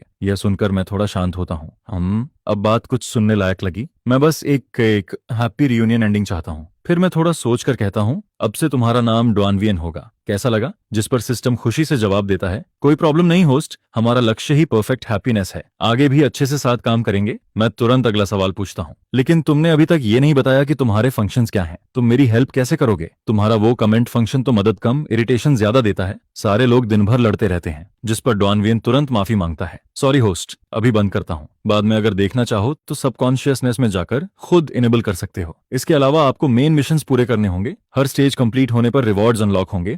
सबसे बड़ा अंतिम रिवॉर्ड है सफेद बालों तक साथ निभाने वाला प्यार। अगर आपके पास लवर ना भी हो तब भी अकेले शांति से बूढ़े होने तक जीना अपने आप में एक ग्रैंड रिवॉर्ड माना जाएगा। मैं थोड़ा सस्पिशियस होकर पूछता हूँ, और अगर मेरी किस्मत खराब हुई और जिस इंसान को मैं चुनूं वही मुझे बिट्रे कर दे? जिस पर डॉनवियन तुरंत जवाब देता है, तो आप किसी भी समय पार्टनर बदल सकते हैं। नया चुना गया इंसान उसी रिवॉर्ड इनहेरिटेंस को आगे कैरी करेगा। मेल लीड सिस्टम हमेशा मेल लीड को फर्स्ट प्रायोरिटी देता है। यह सुनकर मैं काफी सेटिस्फाइड महसूस करता हूँ। लेकिन फिर मेरे दिमाग में एक और सवाल आता है। 2 दिन पहले तक मैं यूनिवर्सिटी स्टूडेंट था, फिर अचानक अब मैं 4 साल से मैरिड कैसे हूँ? ये आखिर हुआ कैसे? जिस पर डॉनवियन ऑकवर्ड होकर हंसता है। वो पहले मेरी एक्सप्लेनेशन सुनिए। स्टोरी शुरू होने के समय मैं आपको मेन हेडक्वार्टर्स लेकर गया था ताकि सर्वर कनेक्शन किया जा सके। आखिर नॉवेल कैरेक्टर्स को पूरी कहानी की अवेयरनेस नहीं होती, लेकिन अपग्रेड प्रोसेस में मैंने थोड़ा ज्यादा टाइम ले लिया। असल में हमें यहाँ 6 साल पहले पहुंचना चाहिए था, लेकिन हेडक्वार्टर्स का इंटरनेट बहुत लैग कर रहा था, जिससे मेरा अपग्रेड डिले हो गया। वहां का एक दिन इस छोटे वर्ल्ड के 1 साल के बराबर होता है। मैंने सोचा था ज्यादा से ज्यादा हम तुम्हारी शादी के समय लौटेंगे, लेकिन लौटते लौटते हालत इससे भी खराब हो गई। मैं तुरंत माथा पकड़ लेता हूँ। मैं खुद यूनिवर्सिटी स्टूडेंट हूँ और तुम भी। ऊपर से तुम्हारा सिस्टम इतना यूजलेस निकला। आखिर अपग्रेड में कर क्या रहे थे? जिस पर डॉनवियन थोड़ा शर्मिंदा होकर बोलता है, मैं इसी साल सिस्टम यूनिवर्सिटी से ग्रेजुएट हुआ हूँ और आप मेरे पहले होस्ट हैं। मैं तुरंत शॉक्ड होकर चीख पड़ता हूँ, क्या तुम भरोसेमंद हो भी या नहीं? अब तो मुझे तुम्हारी कैपेबिलिटी पर सीरियसली डाउट होने लगा है। लेकिन डॉनवियन पूरी सिंसेरिटी से जवाब देता है, मुझे खुद पर भरोसा है। मैं गारंटी देता हूँ कि आपको हैप्पीनेस मिलेगी। मैं कुछ देर चुप रहता हूँ, फिर धीरे से पूछता हूँ, तो इन 6 सालों में क्या मैं एग्जिस्ट करता था? जिस पर वो समझाता है, बिल्कुल, ये वर्ल्ड हमेशा से आपके साथ मौजूद था और नॉवेल प्लॉट के हिसाब से चलता रहा। इन 6 सालों तक वर्ल्ड प्रोग्राम खुद ऑटोमेटिकली चलता रहा। इंसानों की भाषा में कहें तो ऑटो प्ले मोड। यह सुनकर मैं और कंफ्यूज्ड हो जाता हूँ। अगर सब ऑटो मोड में चल सकता था तो फिर मेरी जरूरत ही क्या थी? लॉजिक से देखें तो कहानी में मैं वैसे ही बिहेव करता ऑटो मोड भी वही रूट फॉलो कर रहा था। तो फिर मेरे और उस ऑटो वर्जन में फर्क क्या है? ऊपर से वो सब एक्शंस मेरी असली पर्सनालिटी से बिल्कुल अलग हैं। वो चीजें मैं कभी नहीं कर सकता। जिस पर डॉन वियन धीरे से जवाब देता है, डिफरेंस ये है कि ऑटो कंट्रोल्ड बॉडी को दर्द महसूस नहीं होता, ना इमोशंस होते हैं ना थॉट्स, लेकिन आपको होते हैं। मैं तुरंत जोर से बोल पड़ता हूँ, अगर मेरे पास इमोशंस और थॉट्स हैं तो मैं इतनी स्टूपिड चीजें कभी नहीं करता। मत कहो कि वो मैं था, वो बिल्कुल मैं नहीं था। दूसरे लोग स्क्रिप्ट खत्म करके लॉग आउट कर जाते हैं, लेकिन तुम अलग हो। तुम्हारा बिगिनिंग और एंडिंग दोनों प्लॉट से फ्री हैं। सिर्फ बीच का हिस्सा जबरदस्ती कंट्रोल किया गया था। जिसे लोग मैनिपुलेट कर रहे थे वो असली मैं नहीं था, वो बस लकड़ी की कठपुतली थी। वो स्क्रिप्ट के हिसाब से जी रहा था, अपनी मर्जी से नहीं। स्टोरी वाला मैं और अभी वाला मैं दोनों पूरी तरह अलग इंसान हैं। उसकी सोच और एक्शंस को मैं बिल्कुल समझ नहीं सकता। बार बार मुझसे बेवकूफियां करवाना, एक दो बार तक तो ठीक है, लेकिन हर बार एक जैसी स्टुपिडिटी करना इम्पॉसिबल है। जिस पर डॉन वियन धीरे से कहता है, अगर आपको लगता है कि स्क्रिप्ट वाला इंसान आप नहीं थे तो ये बिल्कुल नॉर्मल बात है। जो इंसान स्क्रिप्ट के बंधन में बंधकर मर गया था वो असल में तुम्हारा रियल रूप था ही नहीं। सिर्फ वही रूप जहां तुम अपनी मर्जी से आजाद होकर जीते हो, वही तुम्हारा रियल सेल्फ है। चाहे कुछ भी हो जाए, मैं उन 6 सालों को कभी अपना नहीं मानूंगा। सच में दिमाग पूरी तरह खराब हो गया था। मैं ऐसा बेहुदा काम कर ही नहीं सकता। सही याद आया, तुम्हारी एबिलिटी क्या है? मेरी एबिलिटी है टाइम को 3 बार पीछे घुमाना। अभी तुरंत मुझे 6 साल पहले वापस भेजो, हम मिशन को वहीं से शुरू करेंगे। जिस पर सिस्टम कहता है कि टाइम रिवाइंड सिर्फ थोड़े समय के लिए ही किया जा सकता है। ठीक है, तब फिलहाल इस स्किल को संभाल कर रखते हैं। वैसे मेन क्वेस्ट का नॉर्मल स्टेज क्या है? तुमने कहा ये मेन क्वेस्ट है, मतलब मेन क्वेस्ट के अलावा साइड क्वेस्ट भी होंगे, सही कहा ना? और क्या रिवॉर्ड में ब्लाइंड बॉक्स मिलता है? उसके अंदर क्या निकल सकता है? जिस पर वो जवाब देता है कि ये बात मुझे भी नहीं पता। साइड क्वेस्ट उन कैरेक्टर्स के हिसाब से ट्रिगर होंगे जिनसे तुम मिलोगे। उन्हें रैंडम तरीके से जारी किया जाएगा और तुम चाहो तो उन्हें कर सकते हो या इग्नोर भी कर सकते हो। यह सुनकर मुझे थोड़ा इंटरेस्ट आने लगता है। असल में इस प्रॉफिट वाले प्रोजेक्ट को जीतकर अपने हाथ में लेना सीधा मतलब था कि द फैमिली बाकी अनगिनत कंपनीज के बीच अपना रास्ता तोड़कर बाहर निकल आएगी। जिस पर उसी रात जब वीएनडीएन को टेंडर का रिजल्ट पता चलता है, वो खुद को वीएन कॉर्पोरेशन की बिल्डिंग के सबसे ऊपर वाले प्रेसिडेंट ऑफिस में बंद कर लेती है। पूरे फ्लोर पर उस समय सिर्फ वही अकेली मौजूद होती है। टेंडर रिजल्ट वाला ईमेल अभी भी कंप्यूटर स्क्रीन पर ठंडे तरीके से चमक रहा होता है और हर एक वर्ड उसकी आंखों में सुई की तरह चुभता रहता है। जिसके बाद वो धीरे से उठती है और floor to ceiling glass window के सामने जाकर हाई सिटी का चमकता हुआ नाइट व्यू देखने लगती है। वो जमीन जिसे वो पहले से अपनी कमर्शियल टेरिटरी का हिस्सा मान चुकी थी, अब जैसे उसकी नाकामी का मजाक उड़ा रही होती है। जिस पर वो पागलों की तरह सामान तोड़ना शुरू कर देती है। काफी देर तक गुस्सा निकालने के बाद वो हांफते हुए उस बिखरे हुए ऑफिस के बीच खड़ी रहती है।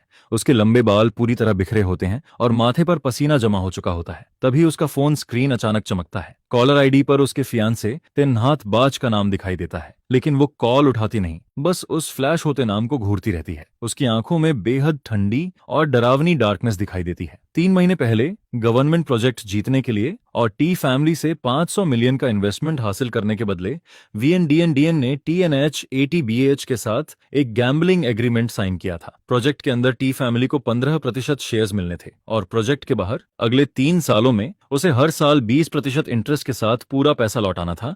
साथ ही अपनी खुद की 8% ओरिजिनल शेयर्स को मॉर्गेज भी रखना था। इतना ही नहीं, उसने अपने पिता वीएन फोंग थाई के सामने मिलिट्री ऑर्डर तक साइन कर दिया था। हालांकि वीएन फोंग थाई अब फ्रंट लाइन से हट चुका था, लेकिन इस सेकंड टियर पावर सर्कल में सिर्फ ताकत को रिस्पेक्ट मिलता था। फैमिली फीलिंग्स की किसी को परवाह नहीं थी। ऊपर से घर में पहले ही बहुत सारे बच्चे थे और बाहर भी नाजायज औलादों की भरमार थी।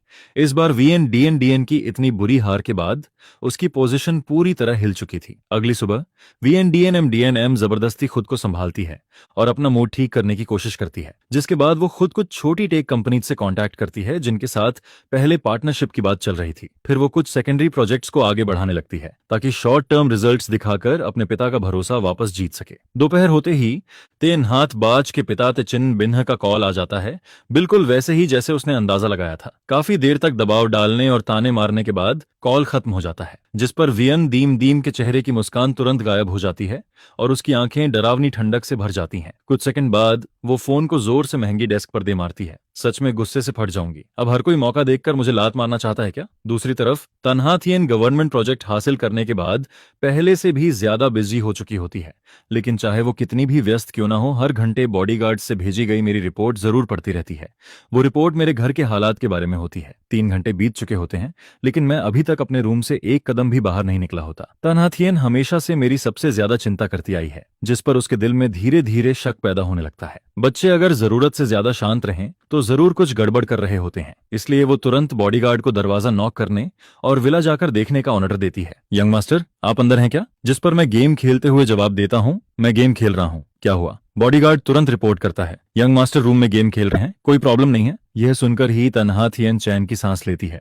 अगले कुछ दिनों तक दिन में तन्हा थियन कंपनी जाती रहती है और मैं घर पर बैठकर लगातार गेम खेलता रहता हूँ। बीच में मैंने बाहर जाने की कोशिश भी की, लेकिन हर बार तन्हा थियन ने साफ मना कर दिया। और फिर रात होते ही हम दोनों उस गोल्डन चेन से बंध जाते हैं और एक बड़े बेड के दोनों किनारों पर 1 मीटर से ज्यादा दूरी पर सोते रहते हैं। सबसे बड़ी परेशानी ये थी कि जल्दी वेट बढ़ाने के लिए मुझे हर दिन एक्स्ट्रा मील्स खाने पड़ते थे, यहाँ तक कि सोने से पहले भी खाना पड़ता था। और जब मुझे वॉशरूम जाना होता तब भी तन्हा थियन को नींद से जगाना पड़ता, जिस पर आधी रात में बार बार उठने की वजह से उसकी स्लीप क्वालिटी लगातार खराब होती जाती है। कुछ समय बाद कंपनी के अंदर भी लोग चुपके चुपके गॉसिप करने लगते हैं कि मैंने उनकी कोल्ड सीईओ प्रिंसेस को पूरी तरह परेशान करके रख दिया है। उधर डीएनएम अपने पिता का भरोसा वापस पाने के लिए छोटी कंपनीज के साथ लगातार पार्टनरशिप्स करने में लगी रहती है। टेंडर हॉल में जब मैंने उसे बुरी तरह डांटा था और फिर उसके कॉल्स इग्नोर किए थे, तब वो काफी बेचैन हो गई थी। लेकिन उसे अब भी यही गलतफहमी थी कि आखिर में मैंने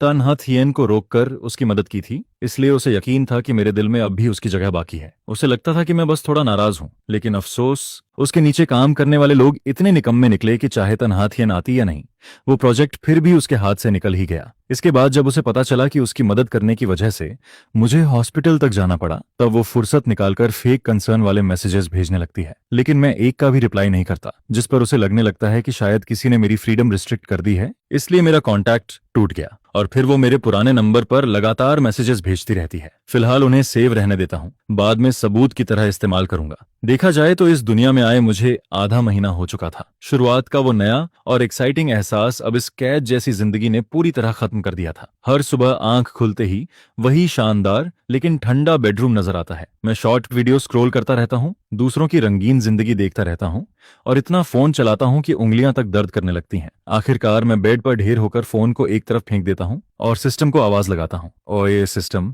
ये मेन क्वेस्ट और साइड क्वेस्ट आखिर ट्रिगर होंगे भी या नहीं? मुझे तो किसी इंसान की शक्ल तक देखने को नहीं मिल रही। हर दिन रूम में बंद होकर गेम खेलते खेलते अब मेरा दिमाग खराब होने लगा था। मुझे तो सच में डिप्रेशन होने वाला है। जिस पर सिस्टम कहता है, होस्ट क्यों ना हम चुपके से बाहर भाग चलें। मैं तुरंत जवाब देता हूँ, बाहर भागना मतलब फिर से ओरिजिनल प्लॉट को फॉलो करना हुआ ना।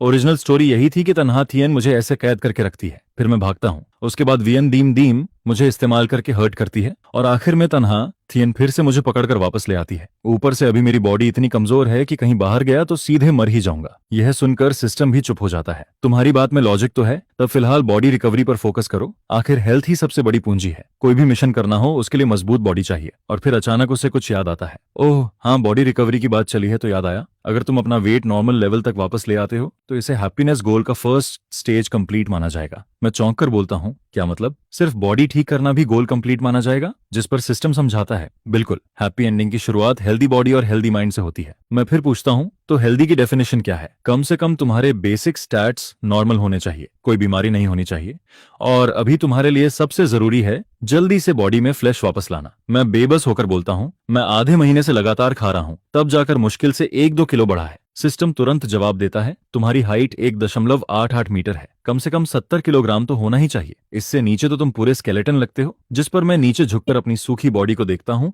और चुपचाप सिर हिला देता हूँ। फिर फोन को एक तरफ फेंक कर मन ही मन फैसला करता हूँ, लगता है अब और ज्यादा खाना ठूंसना पड़ेगा। इसके बाद मैं धड़धड़ाते हुए नीचे किचन की तरफ भागता हूँ। मावू, आज से मेरे लिए एक्स्ट्रा न्यूट्रिशन वाला खाना बनाना, जो भी चीज बॉडी के लिए फायदेमंद हो सब बना देना। जिस पर माँ वो मुस्कुराकर कहती है, यंग मास्टर चिंता मत करो, मैं आपको इतना ताकतवर बना दूंगी कि पहचान नहीं पाओगे। लेकिन लगता है माँ वो ने मेरी बात का मतलब थोड़ा ज्यादा ही अलग समझ लिया था। रात के डिनर टेबल पर मैं सामने रखे ढेर सारे डिलीशियस फूड को देखकर सीधे टूट पड़ता हूँ।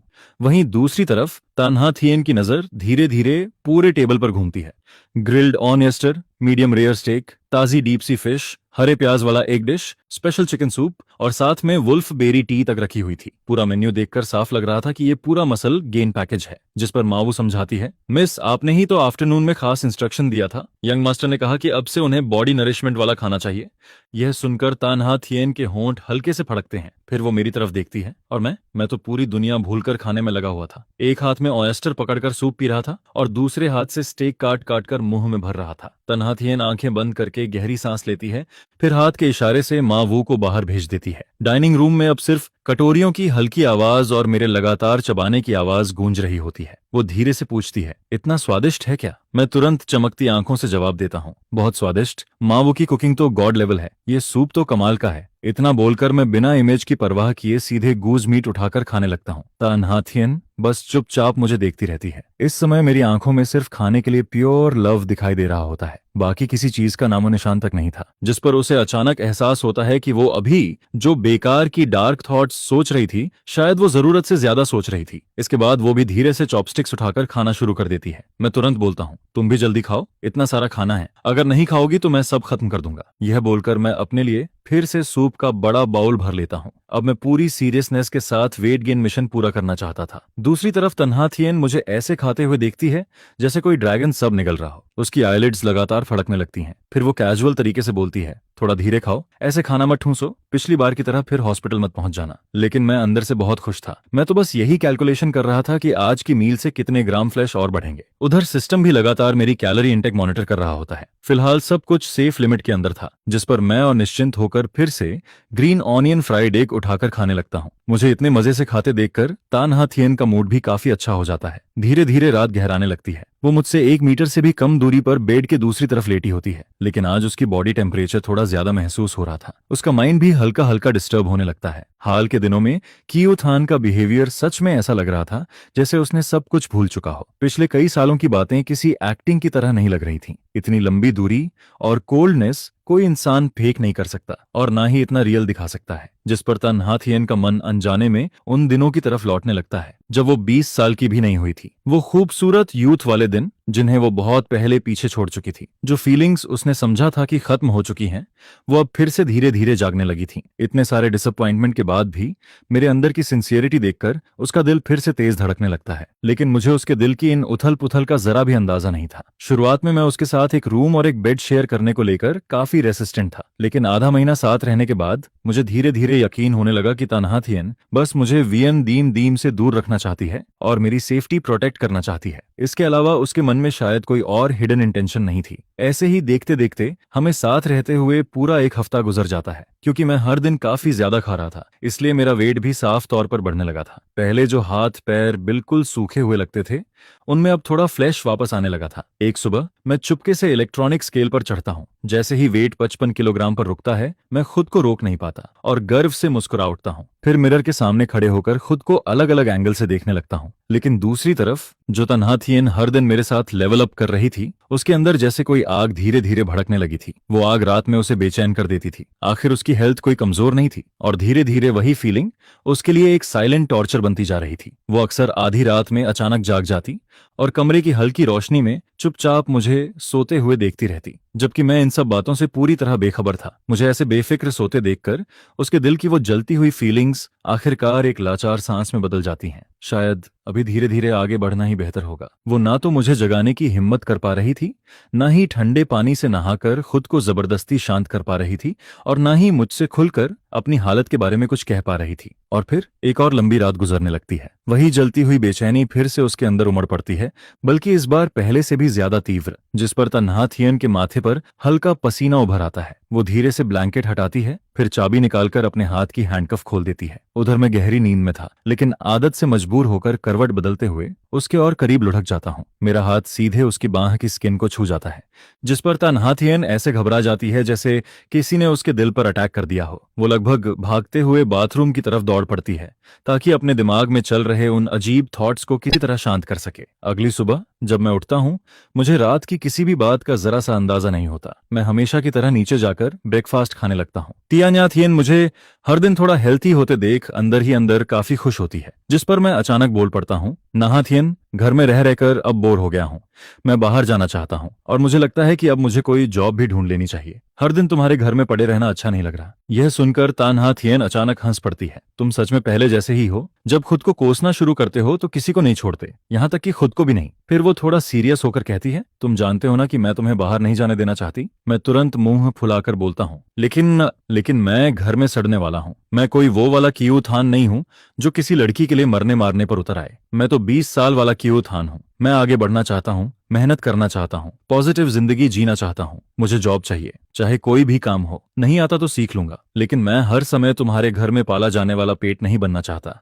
अभी तो खुद को इंसान से ज्यादा डॉग या कैट जैसा फील कर रहा हूँ। जिस पर सिस्टम तुरंत एक्साइटेड होकर बोल पड़ता है, होस्ट, अभी आप इतने कूल लग रहे हो। यही तो आपका रियल रूप है।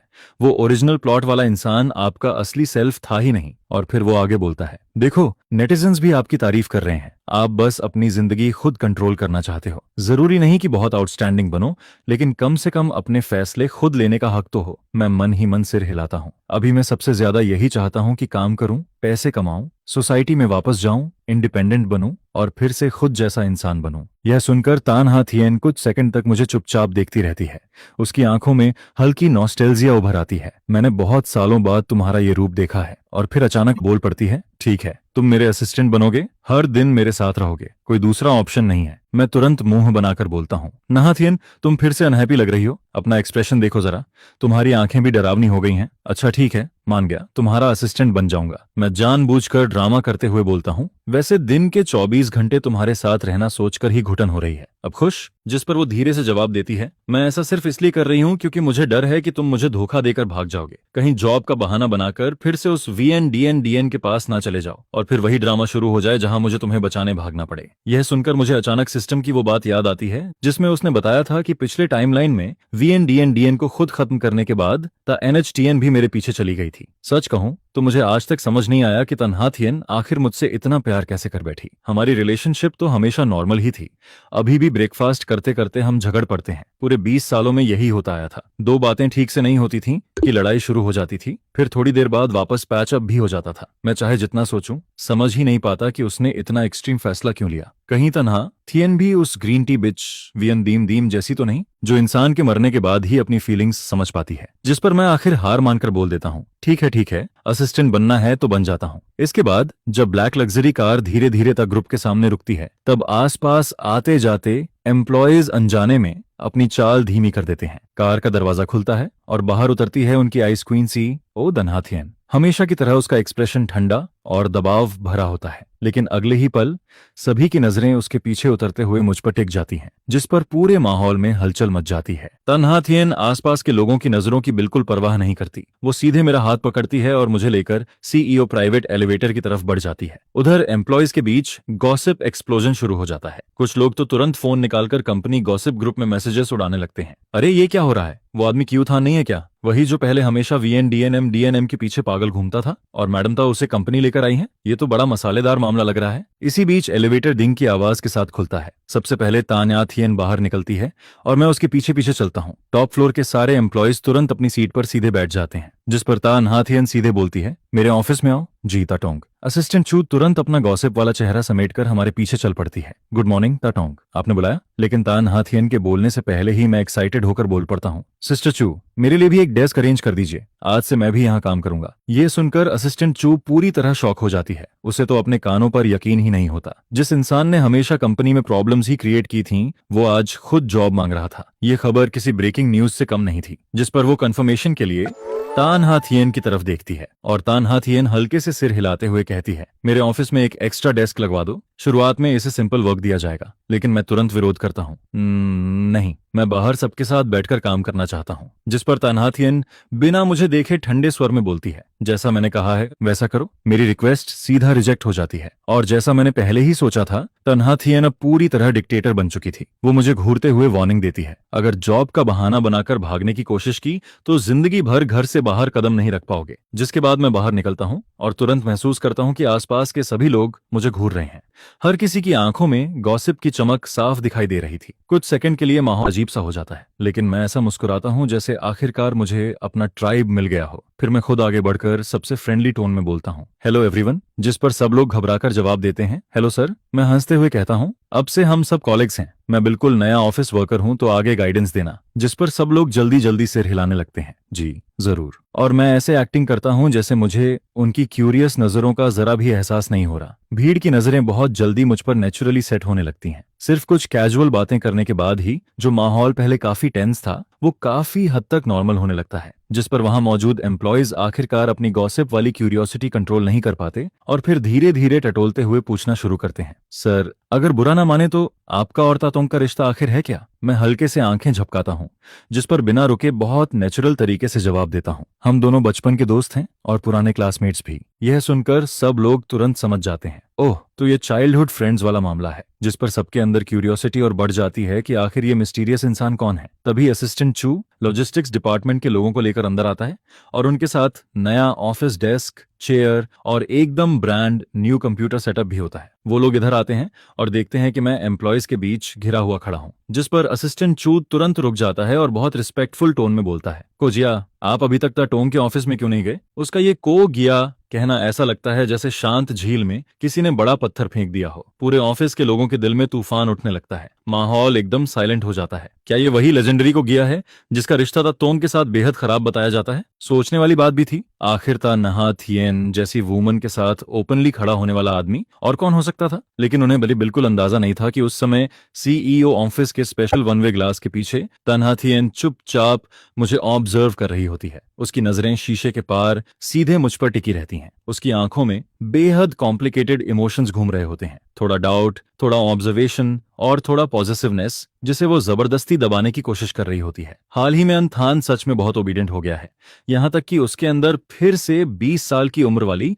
मिस्चीवियस एनर्जी और लाइवलीनेस वापस दिखने लगी है, लगभग परफेक्ट, बिना किसी फ्लॉ के। जिस पर तन्हा थियन मन ही मन सोचती है, हो सकता है ये उसकी और भी डेंजरस डिस्गाइज हो। मुझे जल्दी से उसकी कमजोरी ढूंढनी होगी और खुद उसके इस फेक मास्क को हटाना होगा। लेकिन अगले ही पल उसका दिल फिर सॉफ्टली कांप उठता है। लेकिन मैं सच में चाहती हूँ कि ये सब रियल हो, काश समय यहीं रुक जाए, काश अंदाज अंथान हमेशा ऐसा ही रहे। वो इंसान जो मुझ पर मुस्कुराता है, मुझसे बहस करता है और जब मैं उसे छेड़ती हूँ तब बस बेवकूफों की तरह हंस देता है। इसके बाद असिस्टेंट चू बहुत तेजी से मेरा पूरा वर्क स्पेस तैयार करवा देता है। न्यू जनरेशन वाला high and computer, office equipments, सब कुछ परफेक्टली सेट हो जाता है। अपना खुद का वर्किंग एरिया मिलने के बाद मैं बाहर से काफी प्रोफेशनल दिखने लगता हूँ। पूरी सुबह मैं कंप्यूटर स्क्रीन के सामने सीरियस बनकर बैठा रहता हूँ, कभी माथा सिकोड़कर सोचता हूँ, कभी कीबोर्ड पर टक टक टाइपिंग करता हूँ। देखने में ऐसा लगता है जैसे बहुत बड़ा एक्सपर्ट हूँ, लेकिन अंदर की हालत कुछ और ही होती है। डॉनविन, ये रिपोर्ट आखिर कहना क्या चाहती है? ये नंबर्स रिप्रेजेंट क्या कर रहे हैं और ये डॉक्यूमेंट फॉर्मेट कैसे अलाइन करते हैं? मैं इसे ठीक करता हूँ और ये और अगली हो जाता है। आखिर स्कूल में किसी ने ये सब सिखाया ही नहीं था। मैंने जिंदगी में कभी ऑफिस वर्क किया ही नहीं था। यहाँ तक कि इस VLVT नाम को देखकर भी मुझे क्रिंज फील होने लगता है। कलर कॉम्बिनेशन भी आंखें खराब करने वाला था, जिस पर मैं सेल्फ रिलायंस वाला प्रिंसिपल अपनाता हूँ। पहले सीक्रेटली फोन निकालकर गूगल सर्च करता हूँ। जो चीज बिल्कुल समझ नहीं आती,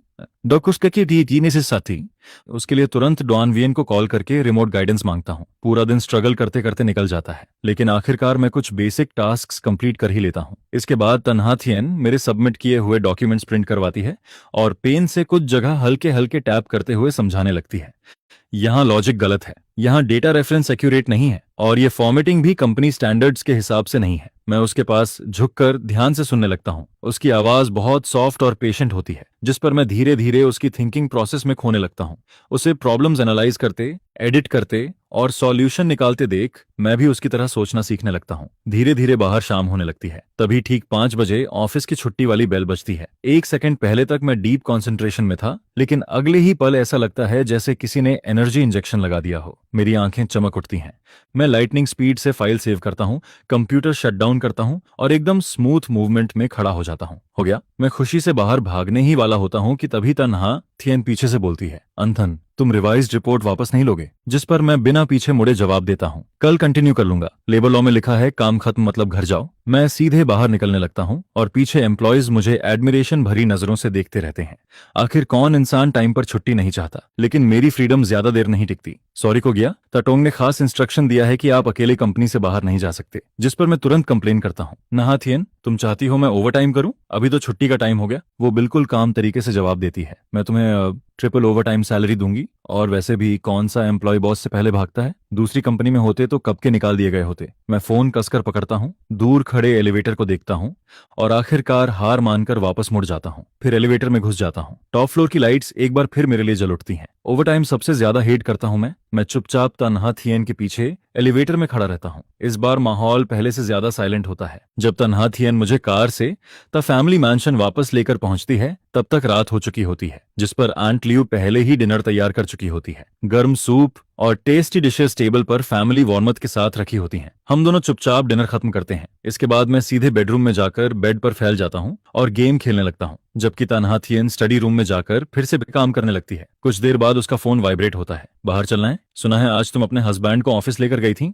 कैसा रहा सब? जिस पर तन्हा थियन इरिटेटेड होकर जवाब देती है, कहीं नहीं जा रही और कुछ खास नहीं हुआ। लेकिन सामने वाला तुरंत बोल पड़ता है, मुझे बेवकूफ मत बनाओ, तुम दोनों पूरे दिन साथ रहे, ना लड़ाई हुई ना कोल्ड वॉर, ये तो मिरेकल से भी रेयर है। तन्हा थियन आखिर कैजुअली बोल देती है, वो मेमोरी लॉस का शिकार हो गया है। इसके बाद वो और रिप्लाई करना बंद कर देती है। करीब 1 घंटे बाद डोरबेल बजती है। आंट लियू दरवाजा खोलती है और सामने को निम निम मुस्कुराती हुई खड़ी होती है। वो बड़े आराम से अंदर आती है, जैसे घर उसका अपना हो। ओहो, तो फैमिली की बड़ी मैडम, मैं आ गई। वो ऊपर मौजूद तन्हा थियन को मैसेज भेजती है, तुम्हारा हस्बैंड कहाँ है? जिस पर तन्हा थियन इंस्टिंक्टिवली बेडरूम के बंद दरवाजे की तरफ देखती है। सिर्फ गॉसिप सुनने के लिए ये लड़की खुद यहाँ भागी चली आई थी। सियोनियम नेम तुरंत एक्साइटेड होकर बोलती है, ऑब्वियसली तुम दोनों अगर बिना लड़ाई के रह रहे हो तो ये किसी मिरेकल से कम नहीं है, इसलिए मैं खुद अपनी आंखों से देखने आई हूँ। को निम निम की आंखों में तुरंत एक्साइटमेंट चमकने लगती है, जिस पर तन्हा थियन बिल्कुल फ्लैट टोन में जवाब देती है, हम लोग जू के बंदर नहीं है जो तुम्हें स्पेशली देखने आने की जरूरत पड़े। लेकिन फिर को निम निम तुरंत टॉपिक बदलते हुए बोल पड़ती है, वैसे एक बात बता, अंथान तो हमेशा उस वियन दीम दीम के पीछे पागल रहता था ना, फिर अचानक इतनी जल्दी पर्सनालिटी चेंज कैसे हो गई? कहीं फिर से तुझे बेवकूफ तो नहीं बना रहा? पहले वाला क्यूथान सच में वियन दीम दीम के लिए बहुत तमाशे कर चुका था। जिस पर को निम निम तन्हा थियन की बेस्ट फ्रेंड होने के नाते कई बार उसके साथ बैठकर शराब पीकर दुख बांट चुकी थी। वो सब याद करके आज भी उसके अंदर हल्का डर बैठा हुआ था। यह सुनकर तन्हा थियन की आंखों में बहुत हल्की सॉफ्टनेस उभरती है, उसे मेमोरी लॉस हो गया है। लेकिन कौ निम निम तुरंत मुंह बनाकर बोलती है, छोड़ना, पिछली बार भी उसने फेक मेमोरी लॉस का ड्रामा करके तुझे सॉफ्टन करने की कोशिश की थी, इस बार शायद एक्टिंग अपग्रेड कर ली होगी। जिस पर तन्हा थियन धीमे से जवाब देती है, इस बार सच में मेमोरी लॉस हुआ है, उसे अब वीएन डीएन डीएन कौन है ये तक याद नहीं। सो नियम नियम फिर भी सस्पिशियस होकर बोलती है, कहीं एक्टिंग स्किल्स इंप्रूव हुई हो तो? नाथियन, इस बार दोबारा ट्रैप मत हो जाना। उसकी बात खत्म भी नहीं होती कि तभी ऊपर सेकंड फ्लोर से डोर खुलने की आवाज आती है। दोनों एक साथ ऊपर देखते हैं। मैं घर के कैजुअल कपड़ों में आराम से बाहर निकलता हूँ, रेलिंग के सहारे खड़े होकर नीचे देखता हूँ। मेरी आंखों में थोड़ा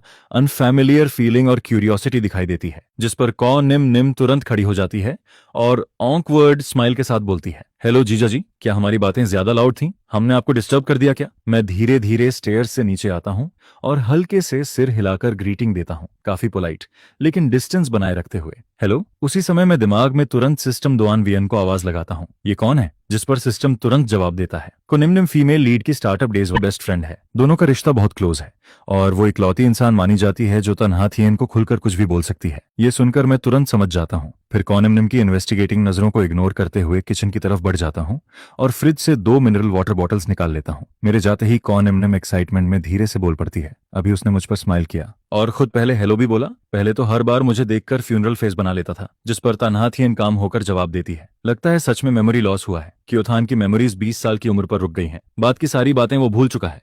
सोनियम नेम तुरंत खुश होकर बोलती है, ये तो सेलिब्रेशन वाली बात है, चल बाहर चलते हैं, कुछ ड्रिंक्स लेते हैं, आज मैं ट्रीट दूंगी। तन्हा थियन कुछ सेकंड के लिए चुप रह जाती है, फिर धीरे से सिर हिलाती है, ठीक है। जिस पर कौ निम निम तुरंत टीजिंग स्माइल के साथ बोलती है, अभी से हस्बैंड की चिंता शुरू हो गई? नहा थियन, कहीं तू फिर से उससे प्यार तो नहीं करने लगी? लेकिन तन्हा थियन उसकी बात इग्नोर कर देती है। वो मास्टर बेडरूम के दरवाजे तक जाती है और धीरे से नॉक करती है।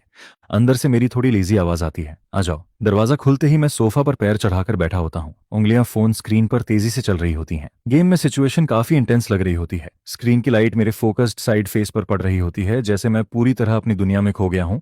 जिस पर तन्हा थियन धीरे से बोलती है, क्यों थान, मैं को निम निम के साथ थोड़ी ड्रिंक्स के लिए बाहर जा रही हूँ, शायद देर हो जाए। मैं बिना सिर उठाए जवाब देता हूँ, हाँ हाँ जाओ ना, मैंने तुम्हें किसी गोल्डन डॉग चेन से बांधकर थोड़ी रखा है। मेरे ये बोलते ही तन्हा थियन का शरीर हल्का सा स्टिफ हो जाता है। वो बात जैसे सीधा उसके दिल में चुभ जाती है। वो कुछ कहना चाहती है, लेकिन सारे शब्द गले में अटक जाते हैं। आखिर में सिर्फ एक बिटर साइलेंस बचता है। वो मुझे काफी देर तक देखती रहती है, फिर धीरे से दरवाजा बंद करके बाहर चली जाती है। इसके बाद दोनों एक बार में पहुंचती हैं। चारों तरफ डिम लाइट्स, लाउड म्यूजिक और शराब की स्मेल फैली हुई होती है। तन्हा थियन बिना कुछ बोले लगातार 2 स्ट्रॉन्ग ड्रिंक्स खत्म कर देती है, जिस पर को निम निम तुरंत घबरा जाती है। अरे धीरे, तुझे क्या हो गया? लेकिन तीसरा ग्लास आते ही तन्हा थियन उसे भी एक ही सांस में खत्म कर देती है। फिर धीरे से बोलती है, क्या मैं उसे जरूरत से ज्यादा स्पॉइल कर रही हूँ? जिस पर को निम निम तुरंत जवाब देती है, तू उसे प्रोटेक्ट कर रही है। पहले जब भी तू उसे खुला छोड़ती थी, वो सीधे VNDN के पास भाग जाता था और फिर ढेर सारी प्रॉब्लम्स क्रिएट करता था। हर बार आखिर क्लीनअप तुझे ही करना पड़ता था। अब उसे मेमोरी लॉस हुआ है, सिचुएशन क्लियर नहीं है, इसलिए ज्यादा केयरफुल रहना जरूरी है। अगर फिर कुछ हो गया तो? लेकिन तन्हा थियन धीमी आवाज में बोलती है, उसे बंधा हुआ रहना पसंद नहीं तो मत बांध, लेकिन खुद को भी मत तोड़। तन्हा थियन बस एम्बर कलर ड्रिंक को ग्लास में घूमते हुए देखती रहती है, फिर धीरे से बोलती है, लेकिन अब वो प्रॉब्लम्स क्रिएट नहीं कर रहा, कम से कम थोड़ी शांति तो है। सोनियम नियम धीरे से समझाती है, फीलिंग्स को फोर्स नहीं कर सकते, धीरे धीरे सब ठीक होगा। लेकिन तन्हा थियन जैसे उसकी बात सुन ही नहीं रही होती। वो फिर खुद के लिए एक और ग्लास भर लेती है, जिस पर कौन निम निम हेल्पलेस होकर सिर हिला देती है। उसे समझ आ जाता है कि आज रात उसे ड्रिंकिंग पार्टनर बनना ही पड़ेगा। दोनों की ब्यूटीफुल अपीयरेंस पहले से ही बार में काफी अटेंशन खींच रही होती है। ज्यादा देर नहीं गुजरती कि एक लंबा आदमी ड्रिंक लेकर उनके पास आकर बैठ जाता है। वो मुस्कुराते हुए बोलता है, हेलो ब्यूटीफुल लेडीज, अकेले शराब पीना बोरिंग नहीं लगता? क्या मैं ज्वाइन कर सकता हूँ? जिस पर कौन निम निम पोलाइट तरीके से बोलती है, सॉरी मेरी फ्रेंड मैरिड है। लेकिन वो आदमी शेमलेस स्माइल के साथ जवाब देता है, मैरिड होने से फ्रेंडशिप थोड़ी रुक जाती है। वैसे भी मैडम का मूड ठीक नहीं लग रहा, थोड़ा बात कर लेते हैं। इस बार तन्हा थियन खुद कोल्ड वॉइस में बोलती है, मैं शादीशुदा हूँ। उस आदमी की स्माइल थोड़ी स्टिफ हो जाती है। उसकी नजर तन्हा थियन की खाली रिंग फिंगर पर जाती है। फिर वो प्रोवोकेटिव टोन में बोलता है, लगता है हस्बैंड से फाइट हुई है? देखिए, कभी कभी खुद को फ्री छोड़ देना चाहिए। क्या पता इस वक्त आपका हस्बैंड भी कहीं और मजे कर रहा हो। वैसे भी आपने वेडिंग रिंग भी उतार दी है, इतना सीरियस होने की क्या जरूरत? लाइफ छोटी है, एंजॉय करना चाहिए। उसी समय दूसरी तरफ मैं ऑनलाइन गेम में दोस्तों के साथ माइक ऑन करके खेल रहा होता हूँ। हम लोग एनिमी डुओ को इतना टॉर्चर कर रहे होते हैं कि वो ऑलमोस्ट रोने की हालत में पहुंच जाते हैं। तभी अचानक बिना वार्निंग के मुझे जोरदार छींक आती है। छी, मैं नाक रगड़ते हुए बड़बड़ाता हूँ, कौन याद कर रहा है मुझे? वापस बार में तन्हा थियन के आसपास का टेम्परेचर अचानक फ्रीजिंग लेवल तक गिर जाता है। वो आदमी की तरफ बर्फ जैसी ठंडी नजरों से देखती है। दफा हो जाओ। उसकी टेरिफाइंग ऑरा देखकर वो आदमी डर के मारे तुरंत भाग जाता है, जिस पर को निम निम राहत की सांस लेती है। लेकिन अगले ही पल वो नोटिस करती है कि तन्हा थियन लगातार अपनी राइट हैंड की रिंग फिंगर को देख रही है। वहां कुछ भी नहीं था। उनकी शादी शुरू से ही फेक मैरिज थी। पहले वाला क्यूथान उससे प्यार नहीं करता था और शायद फ्यूचर में भी नहीं करेगा। यही रियलाइजेशन उसके दिल को किसी स्ट्रॉन्ग अल्कोहल से भी ज्यादा जला रही थी। इसके बाद तन्हा थियन लगातार एक के बाद एक ड्रिंक खत्म करती रहती है। को निम निम उसे देखकर बेहद परेशान हो जाती है,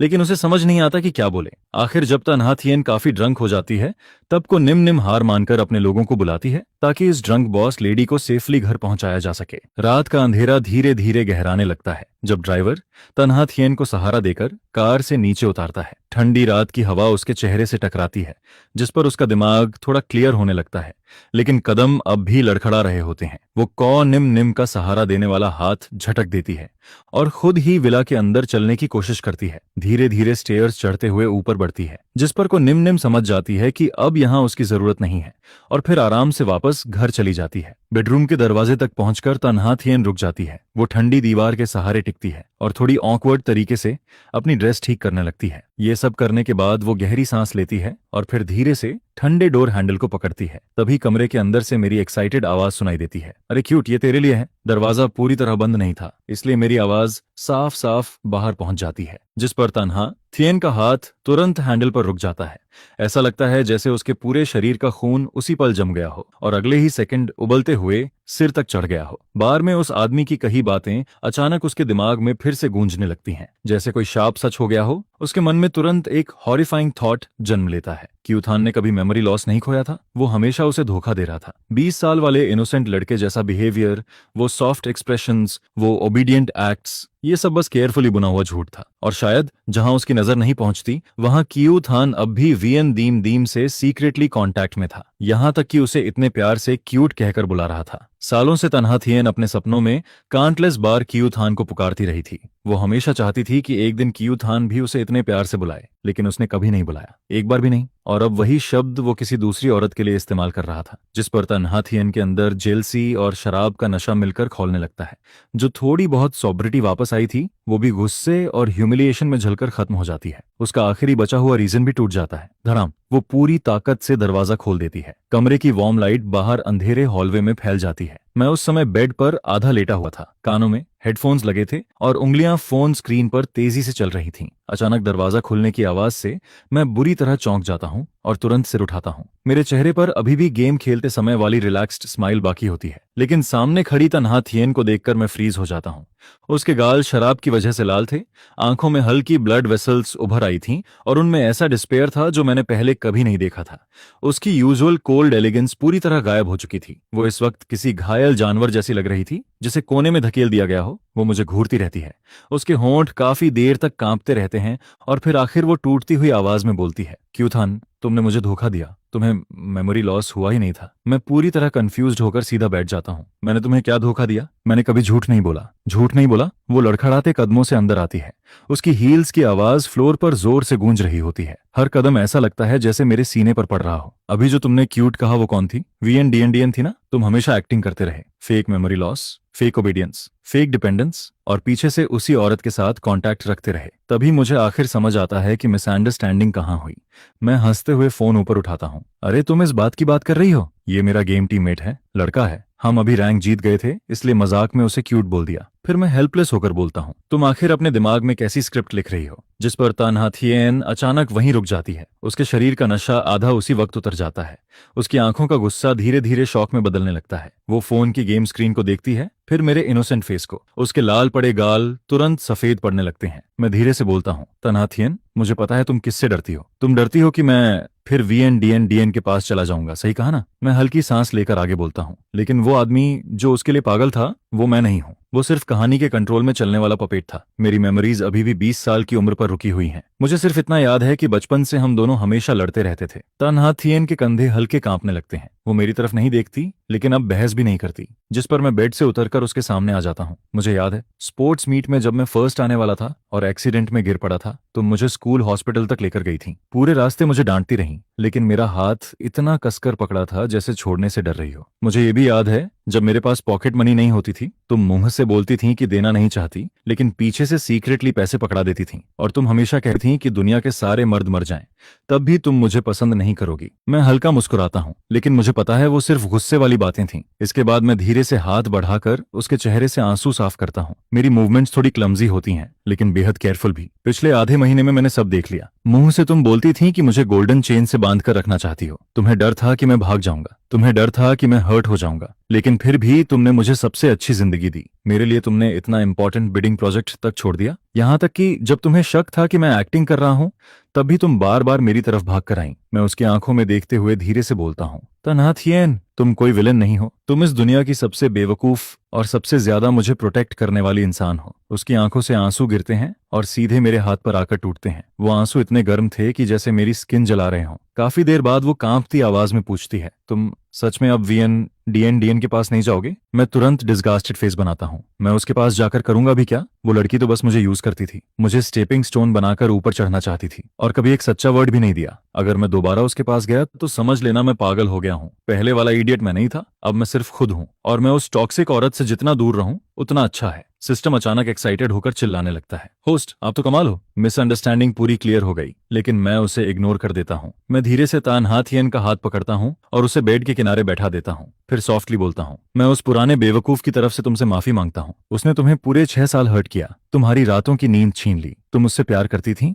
लेकिन तुम्हें उसे रोकने के लिए फोर्स और कंट्रोल का सहारा लेना पड़ा। ये सब उसकी गलती थी। मैं उसकी आंखों में देखते हुए आखिरी बार धीरे से बोलता हूँ, लेकिन आज से ये क्यू थान कभी भी तानहा थियन को दोबारा रुलाने नहीं देगा। तानहा थियन सीधे आकर मुझे कसकर गले लगा लेती है और मेरी कमर को पकड़कर अपना चेहरा मेरी गर्दन में छुपा लेती है, जिस पर पिछले 6 सालों से दबा हुआ उसका सारा दर्द आखिरकार फूट पड़ता है और वो एक छोटे बच्चे की तरह फूट फूट कर रोने लगती है। यह देखकर मैं धीरे धीरे उसकी पीठ थपथपाता रहता हूँ और मेरे दिल में उसके लिए बहुत दर्द भर जाता है। असल में तानहा थियन का मुझे कैद करके रखना कभी कंट्रोल नहीं था, बल्कि वो मुझे बचाने का उसका तरीका था। अगर वो हर पल मेरे पास रहकर मेरी देखभाल नहीं करती तो शायद वो इंसान जो अंदर से पूरी तरह टूट चुका था, कब का अकेलेपन और निराशा में मर गया होता, जिस पर उसने अपने सबसे ऑकवर्ड और एक्सट्रीम तरीके से मेरी जिंदगी को बचाकर रखा। फिर मैं उसके कान के पास धीरे से कहता हूँ, अब आगे से मुझे चेन से मत बांधना, मैं कहीं भागने वाला नहीं हूँ। अगर तुम्हें डर लगता है तो मैं जहां भी जाऊंगा तुम्हें साथ लेकर जाऊंगा। काम पर जाऊंगा तब भी तुम साथ रहोगी और काम से लौटूंगा तब भी तुम्हारे पास रहूंगा। इस जिंदगी में अब कभी तुमसे दूर नहीं जाऊंगा। जिस पर वो अपनी लाल और सूजी हुई आंखों से मुझे देखती है और धीमी आवाज में पूछती है, सच? मैं मुस्कुराकर कहता हूँ, सोने से भी ज्यादा सच। और इतना ही नहीं, अब मुझे मेहनत करके तुम्हारे बिजनेस में भी मदद करनी है। पहले मैं तुम्हारे लिए बोझ था, लेकिन अब मैं तुम्हारा सबसे मजबूत सपोर्ट बनूंगा। यह सुनकर वो हल्का सा हंस देती है और फिर धीरे से कहती है, बॉस, ये पहली बार है जब हम बिना 1 मीटर की दूरी रखे साथ में सो रहे हैं। जिस पर मैं उसे अपनी बाहों में भर लेता हूँ और वो मेरी छाती से लगकर बहुत सुकून भरी नींद सो जाती है। अब न उसे बेचैनी होती है, न ही आधी रात में डरकर उसकी आंख खुलती है। अगली सुबह जब तानहा थियन उठती है तब उसके चेहरे पर हल्की शर्म साफ दिखाई देती है और उसके कान लाल हो रहे होते हैं। यह देखकर मैं जानबूझकर उसे छेड़ता हूँ, तब बॉस, कल रात कौन इतना रो रहा था? जिस पर वो मुझे घूर कर देखती है, लेकिन उसकी आंखों में पहले जैसी ठंडक नहीं होती, बल्कि थोड़ा सा नखरा और प्यार दिखाई देता है। फिर वो कहती है, अब उसका जिक्र मत करो। इसके बाद बिस्तर से उठते ही वो बॉडीगार्ड्स को घर की सारी गोल्ड चेन्स हटाने का ऑर्डर दे देती है। फिर मेरी तरफ देखकर कहती है, अब मैं तुम्हें अपने दिल से बांध कर रखूंगी, वो किसी भी चेन से ज्यादा मजबूत होगा। इसके बाद के दिनों में मैं धीरे धीरे बिजनेस की दुनिया में खुद को ढालना शुरू कर देता हूँ। शुरुआत में तो मुझे रिपोर्ट्स तक पढ़नी नहीं आती थी, लेकिन बाद में मैं तानहा थियन से बिजनेस और कंपनी मैनेजमेंट सीखना शुरू करता हूँ, जिस पर मेरी प्रोग्रेस बहुत तेजी से होने लगती है। और जब भी वो मुझे सिखाती है तब वो बेहद पेशेंस के साथ हर चीज समझाती रहती है। वहीं दूसरी तरफ मैं भी पूरी मेहनत करता हूँ, क्योंकि अब मैं उसके ऊपर से थोड़ा प्रेशर कम करना चाहता हूँ ताकि उसे हर चीज अकेले ना संभालनी पड़े। वहीं दूसरी तरफ ट्रा जान वीएन डीएन को आखिरकार अपनी ग्रीड और सेल्फिशनेस की कीमत चुकानी पड़ती है। गवर्नमेंट प्रोजेक्ट की बिडिंग में उसकी हार हो जाती है और न सिर्फ उसे इन्वेस्टमेंट नहीं मिलता, बल्कि वो भारी कर्ज में भी डूब जाती है, जिस पर उसके सारे शेयर्स भी गिरवी रख दिए जाते हैं। उसका पिता वैसे ही बेटियों को पसंद नहीं करता था और जैसे ही उसने वीएन डीएन को पूरी तरह फेल होते देखा, उसने तुरंत कंपनी की सारी पावर उससे छीन ली और बाकी बच्चों को कंट्रोल दे दिया, जिस पर वीएन डीएन को हर कोई छोड़ने लगता है। उसका पुराना ग्लैमरस जीवन पूरी तरह खत्म हो जाता है और आखिर में उसे चुपचाप अपना सामान लेकर हाई सिटी छोड़ना पड़ता है। अब उसके पास वापस खड़े होने का भी कोई मौका नहीं बचता। जब मुझे ये खबर मिलती है तब मैं बस हल्का सा मुस्कुरा देता हूँ और अपनी बाहों में बैठी लड़की को और कसकर पकड़ लेता हूँ, क्योंकि उसका यह अंजाम उसी के एक्शंस का रिजल्ट था, इसमें किसी और की गलती नहीं थी। कुछ समय बाद जब को निम फिर से ता फैमिली के घर आती है तब वो मुझे और तानहा थियन को साथ में सोफा पर बैठे देखती है। मैं उसके लिए फ्रूट्स छीलकर खिला रहा होता हूँ और वो मेरे कंधे पर सिर रखकर डॉक्यूमेंट्स पढ़ रही होती है, जिस पर दोनों का ये पीसफुल सीन देखकर को निम के मुंह की चाय लगभग बाहर निकल जाती है। फिर वो जोर से कहती है, हे भगवान क्यूथान, तुम्हारा यू टर्न तो कमाल का निकला। पहले तुम्हारी आंखों में सिर्फ वो ट्रा जानहा वीएन डीएन दिखाई देती थी और अब तुम्हारी नजरों में सिर्फ हमारी नहा थियन है। यह सुनकर तानहा थियन हल्के से उसे मारती है, लेकिन उसके होंठों पर मुस्कान बनी रहती है। फिर वो कहती है, फालतू बातें मत करो। जिस पर मैं तानहा थियन का हाथ पकड़कर बहुत सीरियस होकर कहता हूँ, पहले मैं सच में अंधा था, लेकिन अब मुझे साफ दिखाई देने लगा है कि आखिर कौन वो इंसान है जिसे मुझे सबसे ज्यादा चेरिश करना चाहिए। तभी अचानक सिस्टम की आवाज आती है, होस्ट, स्टेज 1 मिशन पूरी तरह कंप्लीट हो चुकी है। आपकी बॉडी हेल्थ अब स्टैंडर्ड लेवल पर पहुंच चुकी है। स्टेज 2 मिशन अनलॉक हो चुकी है। रिवॉर्ड बॉक्स भेज दिया गया है। कंग्रेचुलेशंस, अब आप दोनों हस्बैंड वाइफ एक दूसरे के दिल को बिना बोले समझ पाएंगे और आगे कभी कोई मिसअंडरस्टैंडिंग नहीं होगी। इसके बाद समय धीरे धीरे आगे बढ़ने लगता है। मेरा वजन भी वापस नॉर्मल होने लगता है और मैं पहले की तरह कमजोर और हड्डियों का ढांचा नहीं दिखता। अब मेरा पूरा शरीर एनर्जी से भरा रहता है और पर्सनैलिटी भी पहले से ज्यादा कॉन्फिडेंट हो जाती है। वहीं दूसरी तरफ मेरा और तानहा थियन का रिश्ता रिश्ता भी दिन ब दिन और गहरा होता जाता है। बचपन के राइवल्स अब एक दूसरे की जिंदगी का सबसे जरूरी हिस्सा बन चुके होते हैं, जिस पर हमारा बिजनेस भी लगातार ग्रो करता रहता है। हमारी कंपनी का इन्फ्लुएंस हर जगह फैलने लगता है और वो हाई सिटी की टॉप कंपनीज में शामिल हो जाती है। यहाँ तक कि जो शेयर होल्डर्स पहले तन्हा थिएन पर शक करते थे, वो भी अब मेरी तारीफ करना शुरू कर देते हैं। फिर एक वीकेंड पर मैं तन्हा थिएन का हाथ पकड़कर उसे हमारे पुराने यूनिवर्सिटी कैंपस में लेकर जाता हूँ।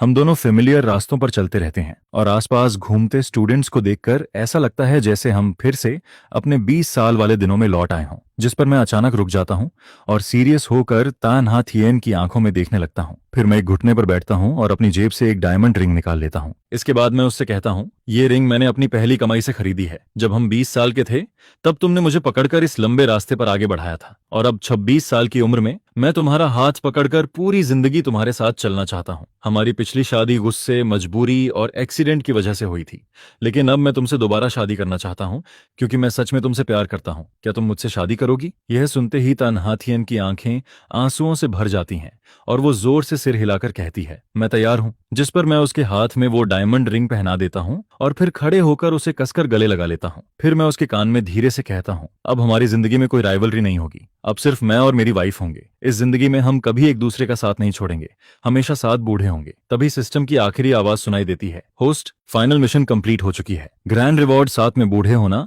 एक्टिवेट हो चुका है। आपको और तन्हा थिएन को जिंदगी भर खुशी और शांति मिले। जिस पर मैं अपनी वाइफ को बाहों में भर लेता हूँ और मेरा दिल पूरी तरह सेटिस्फैक्शन से भर जाता है। पहले मुझे लगता था कि मैं इस नॉवेल की दुनिया में बस एक पपेट हूँ जिसकी डेस्टिनी पहले से तय हो चुकी है और जो धीरे धीरे सिर्फ ट्रेजेडी की तरफ बढ़ रहा है। लेकिन अब मुझे समझ आ चुका था कि अगर इंसान अपने दिल को मजबूत रखे और सच्चे प्यार की कदर करे तो वो किसी भी बंधन से बाहर निकल सकता है और अपनी पसंद की जिंदगी जी सकता है। तन्हा थिएन ने 6 साल तक चुपचाप मेरी रक्षा की, सिर्फ इसलिए ताकि असली मैं एक दिन वापस लौट सके, और अब मैं अपनी बाकी पूरी जिंदगी उसकी हर तकलीफ, हर इंतजार और हर दर्द का जवाब अपने प्यार और साथ से देना चाहता हूँ। कई शांत रातों में जब मैं तन्हा थिएन को अपने पास चैन से सोते हुए देखता हूँ, तब मैं धीरे से उसके माथे को चूम लेता हूँ। इस जिंदगी में तुमसे शादी करना कियू थान की सबसे बड़ी खुशकिस्मती थी। बाकी पूरी जिंदगी में तूफान भी तुम ही रहोगी, सुकून भरे दिन भी तुम ही रहोगी, मिल्की वे भी तुम ही रहोगी, शान और दौलत भी तुम ही रहोगी, और मेरे दिल की गहराई में छुपी सारी सॉफ्टनेस भी सिर्फ तुम ही रहोगी। फिर मेरी नजरें जहां भी जाएंगी वहां मुझे सिर्फ और सिर्फ तुम ही दिखाई दोगी।